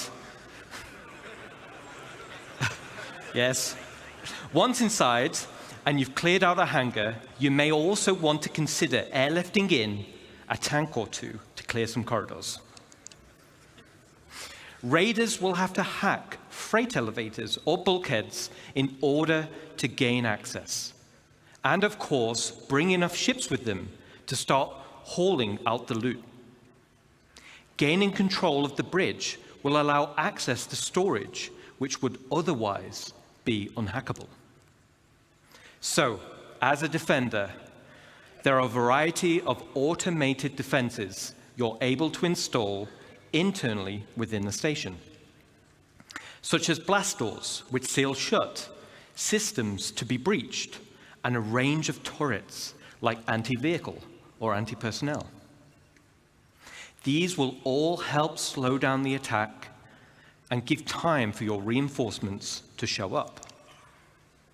So let's do a final recap. This is one of the end game goals for dedicated orgs, and will be your base of operations for system-wide activities. The station can be customized both in the interior and the exterior, meaning you can tailor it to your own requirements. And it's your very own home amongst the stars. But wait. But wait. There's one more unique module we can build, and that is the dry dock.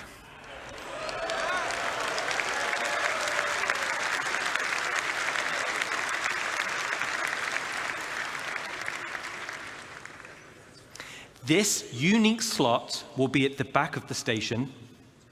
It has its very own dedicated observation room with crafting stations, and has a transit tram which runs along the inside of the arms, leading to the docking collars where your ship will be constructed. So, the only question still remains, what sizes of ship can we build? Let's take a look.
Thanks, Ian.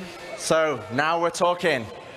Multiple stations linking and dry docks to craft your very own capital ships. The ultimate end goal for any org. Okay, so let's take a step back. At the beginning of this presentation, I mentioned we had 3 types of players and 1 universe. And hopefully you can see we have purposeful gameplay catering to each type of player. But that wasn't the only goal. It was to build a game that connected all 3 together cohesively. And this is where you come in. The community, the lifeblood of Star Citizen.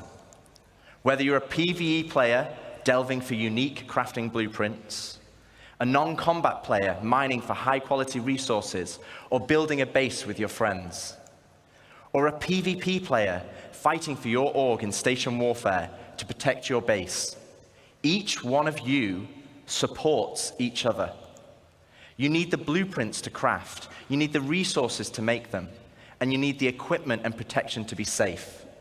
This is what Star Citizen is. It's a universe that caters to all players. Now, I could probably go on for another 10 hours deep diving into each system.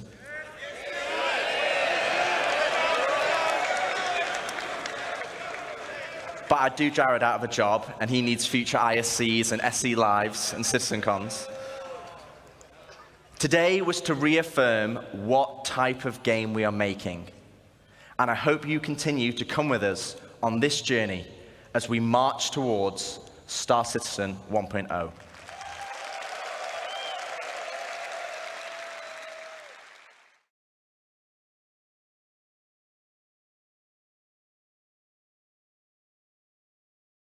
And I believe we're back.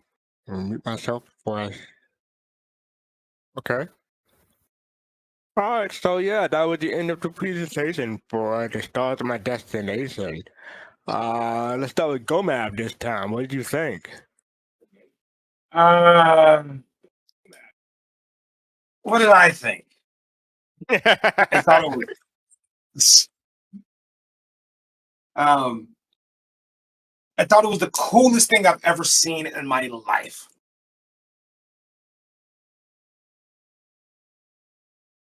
I hope I see it in my life. Okay. So when are you expecting this to come in? Years. Yeah, I know. How many years? Years. I mean, 5, we're going to 4? hear about this for the next 2 or 3 CitizenCons. And about how they're working on it. And that's crushing. Just the reality of that, right? Just as a quick note, I know Griff is probably going crazy over there right now, but last year I was at CitizenCon, and the vast majority of CitizenCon was talking about what we're going to see between that CitizenCon and the next CitizenCon. They talked a little bit about what's coming after, but the vast majority of what they talked about in CitizenCon was about what you're going to see between the cons. This one was all Kickstarter bullshit. Pardon my language. I mean, like, it might as well have been. Like, these are all the things that we're thinking about, we're trying to do, and we've created pictures and videos to show you about our plans, and we're going to start working on it soon. Hey, there's a new aspirational is what you're saying. So it was very aspirational is what you're saying. Yeah, I mean, I believe they have the intention to do it, and I believe they're going to work on doing it. I just wish they would have shown more about what we're going to see between now and the next CitizenCon, as opposed to showing us stuff that we're not going to see for you. That was the previous presentation where they showed all those ships, remember? Yeah. They showed us all the ships they're going to be able to sell us over the next year, but they're not showing us the gameplay and the advancements. And I get it. They're working on meshing. They're working on pyro. They're working on getting Squadron 42 out in the next couple years. It's just a little underwhelming. Well, hopefully they'll improve. They'll sort of get some gameplay out along with those ships. So we shall see. Thrackazog, thank you for the gifted sub to Bear Squish. Appreciate it. Thank you, Thrackazog. Captain Jones, what are your thoughts? Yeah, pretty exciting stuff. A lot, and even though it was over an hour, still a small window of all the information that they squeezed in there. I was excited about hearing there was a story mode, the guild gameplay, specifically that there's an Academy of Science, so seeing that there's some traction beyond just some pew, and of course space stations. Who's not excited and amazed by that? And go Miles' point, I just it's not more sooner than later. I think that the space station didn't interest you at all. Oh, I said they were exciting. So who's not excited by it? Who's not excited about it? So yeah, space stations were amazing. I'm not sure how I feel about some of the proposed end game with the constantly battling over shields. That seems a little tedious and boring. I feel like that's going to really just cater to a handful of the same orcs doing it over and over again. It feels a little bit like Clash of Clans in space, but otherwise, everything's looking great and just waiting for it to happen. Yeah. Somebody over there at CIG is like, you know what's really fun? Taxes. Hey, someone's going to be a tax person. And that's what the shield's going to be. Big orgs are going to say, hey, we're going to take over this system. If you want to be protected here, you got to pay us taxes. Basically, we're entering, taxation tier 0 when that comes out. I'm expecting a spreadsheet app within a game so people can keep track of who pays and who doesn't, Right. and how much. All right, so yeah, what are my thoughts? Yes, the space station stuff was cool. A whole bunch of people. It was really chatty in chat tonight. Gomab, one of your questions was how many patches, how many point patches do you think the 4.x branch will take before we see 1.0? I wanted to tackle that because a whole bunch of people have been asking that question. Not a whole bunch, but quite a few people. I was asked the question earlier this week, in fact. Captain Jones, what do you think? How many point passes do you think there will be before 1.0? I'm gonna go the fairly optimistic route and say I don't think it's gonna be as long as people are thinking. Based mostly on they gave us a tentative drop for Squadron. I'm thinking the PU has to come out not too long after that. They can't have a big window between you coming out of Squadron and letting the hype for that getting cooled down before you're able to go into the I agree. to the verse. I think they're going to blow past the 24 point patches that they've had in 3.x. All of the things that they are looking to put into what is 1.0.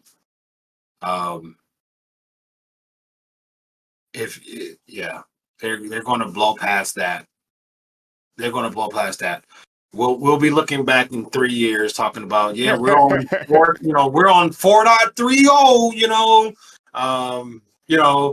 See, they just came out of CitizenCon and said it's feature complete, and they're just got to do some polishing, and then the next year they'll be like, "Hey, we're going to have a release for the Star Citizen in 2 years," and so I mean we're 4, 5, 6 years away from this thing ever becoming a real release game. Yeah. Star Citizen. What number? What number are we going to go up to? 4 point Oh, what? I think we're going to hit every bit of 50, 40. 50? Yeah, Wow, I'll say 40. that's a lot. Wow. How about you, Captain Jones? What number would you give? I'm thinking that we're about 4-ish years out, and if they do a patch per quarter as they've been doing traditionally, we're looking at not a 50, but about half of that. So I mean, I think 20? Wow. yeah, 20 is because I think what they'll do is, they said a commercially viable product, but that doesn't mean it won't be pre-order, early release beta, something like that. So they can do some shenanigans to say that it's done while they're still building out, and as GoMob said, polishing it. So there probably needs to be a beta in there somewhere, and they might squeeze that in, and that'd be 1.0. Y'all are more pessimistic than I am, because when I originally asked this question, I said maybe 4.4. That's my optimistic. That's my optimistic. You're close. 4.40. Yeah, 4.4, like 4.1, 4.3. No, not 440, not 440. 4.4 was my most optimistic. Then my least optimistic is 4.10. Y'all are doubling that or quadrupling that. So that's my guess, but we'll see. All right. So yeah, we are going a little bit over time, so we're going to start wrapping up. But before we do have let's talk about the Virtual Bar Citizen first. So, Virtual Bar Citizen is Saturday, November 30th. Yeah, a couple of weeks from now. Yeah, 2 weeks from now. So this is the week after IAE start. We have 2 sessions. A morning session from 11 a.m. to 6 p.m. 11 a.m. to 3 p.m. Eastern, and that'll be 4 p.m. to 8 p.m. UTC. We're gonna talk about CitizenCon and go through the different panels and talk about IAE. Give the community thoughts of doing that. So use that QR code, and I will put the link in chat for people. Hopefully the link is still accurate. So there you go. And then we have an evening session starting at 4 p.m. Eastern, ending at 8 p.m. Eastern, and that'll be 9 p.m. to 2 a.m. UTC, and it's basically a repeat of the earlier session. So if you can't make both, if you want to make one, you shouldn't be missing too much conversation. But if you want to attend both, that's fine too. So looking forward to a lot of people hanging out that way. All right then. We do have a Q&A, but before we do that, I do want to say that we are going to do a giveaway. And the giveaway today is Starlast Attack, TAC, the Starlast Attack. So hopefully otherwise known as the Fat Lancer Pew Pew. The Pew Pew? You gotta add the Pew Pew? You gotta have the Fat Lancer Pew Pew. You have to add the Pew Pew. Okay, all right. So yeah, the Starlast Attack. Hopefully we'll get that started soon, and then we'll get the Q&A. There we go. And Soul Citizens are not eligible for this one. Soul Citizens are not eligible. Sorry, Jade. All right. So yes, let's go to our Q&A, and people can enter the giveaway while we're doing that. So let's go. All right. So the first question from Pop in Space.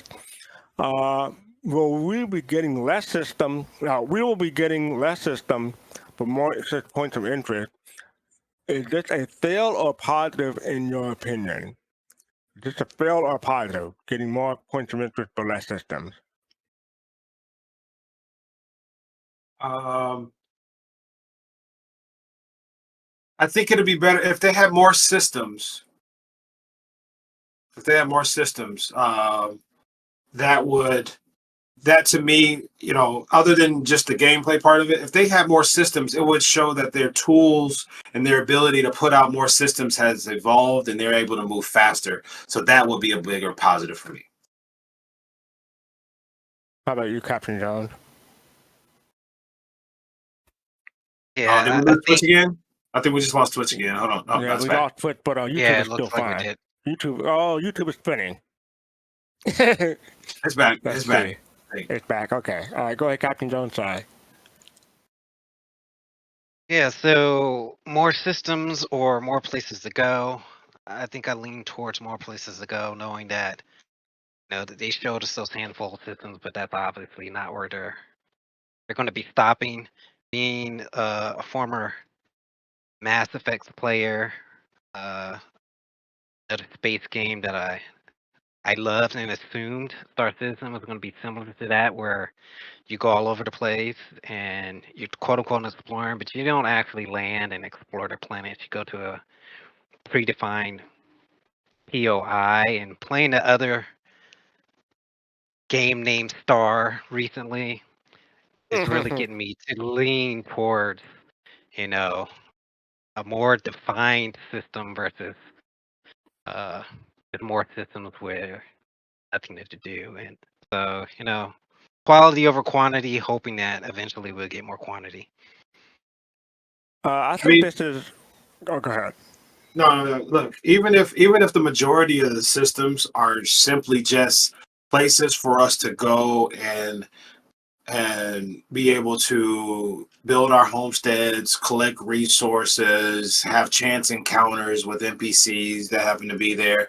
They don't necessarily, to me, they don't necessarily have to have, derelict stations or, crash ships or whatever.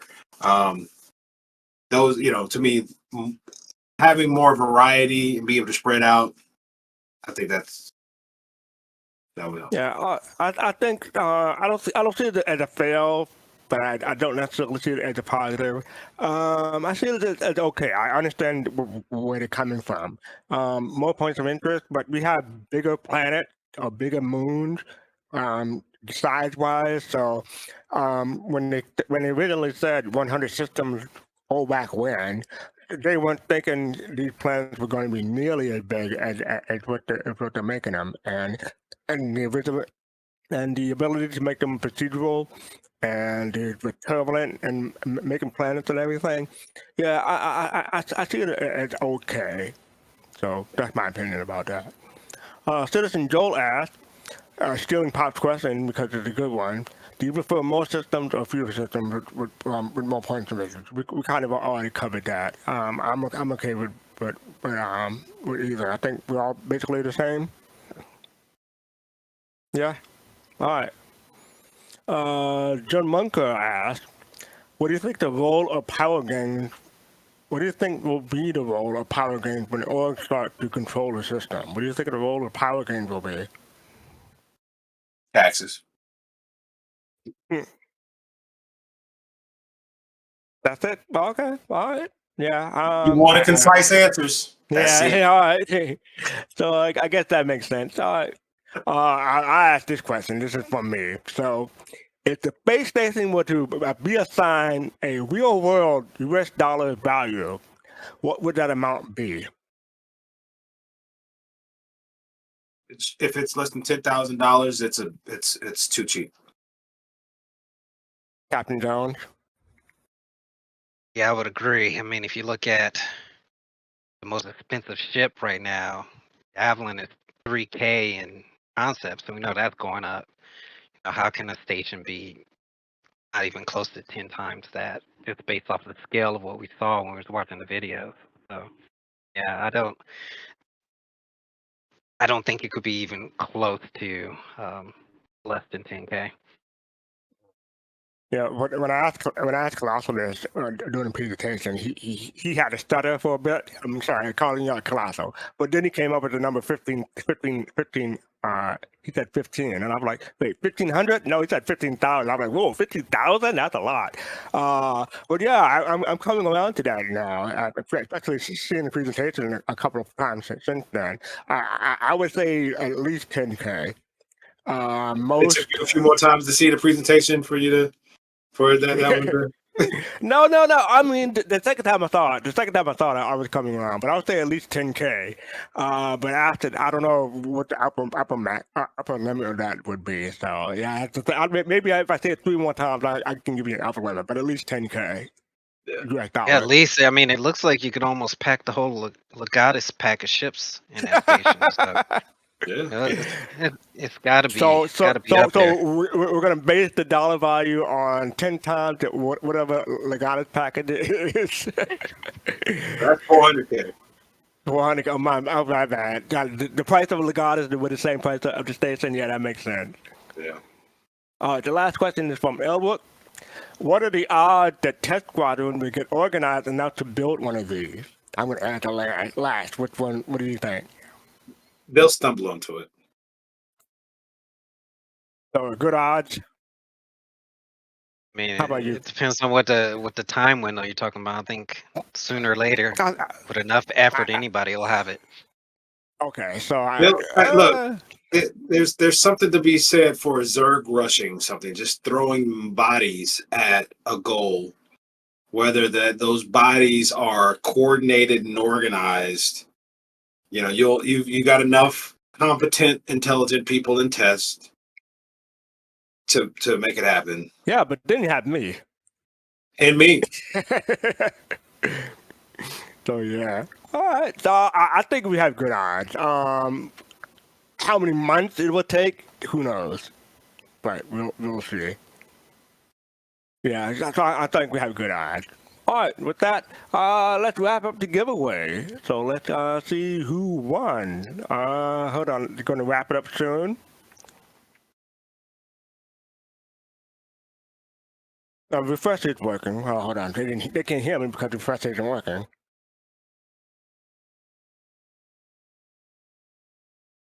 The giveaway ending? I can't see. Okay, go ahead. All right, so Captain Jones, give us a countdown, please. So 3, 2, 1. Yep, wait. Didn't they win last week? Wait. Griff, did they win last week? Congratulations, Cryptician. Congratulations. Did you say anything yet? You say anything? I don't see them yet. I don't Rick, see yeah, yet. really. Are they here or was this? Are they here? Crypticia. There it is. What are the odds? Well, Crypticia, we already have your information, so I guess we'll be sending that to you again. Congratulations, 2 weeks in a row. Wow, that's impressive. So you understand us attack with LTI. Congratulations. What did they win last week? A max? The Argo CSV last week. Yeah, the Argo CSV. You can put that CSV in the tag. I think we're ending, so yeah. Oh no, they made a mistake. Okay, so yeah. You saw that, right? All right, so we're gonna go through this quickly. It's like we're out of here by 9:30, no matter what. Right? Your way's done, you're out. Right? All right, so Thursday, 9 p.m. Eastern, we have Soul Talk, where we talk Star Citizen in the community. We cover ISC, we cover This Week in Star Citizen, we cover Star Citizen Live. You can get to talk to you, the community, and give us your thoughts this week on This Week in Star Citizen. So that's Thursday, 9 p.m. Eastern, 2 a.m. UTC now. Gomab, you want to talk about Soul Voices? Yeah. Oh, Soul Voices on Saturday. Come join Griff. Be a part of the be a part of the show. Let your voice be heard to talk about the happenings going on from Spectrum to Reddit. Come in and voice your opinions and let your voice be heard in the community on Saturday at 2 p.m. And following that, there's it's part of Pod Sat Saturday where we're immediately followed up with other streamers.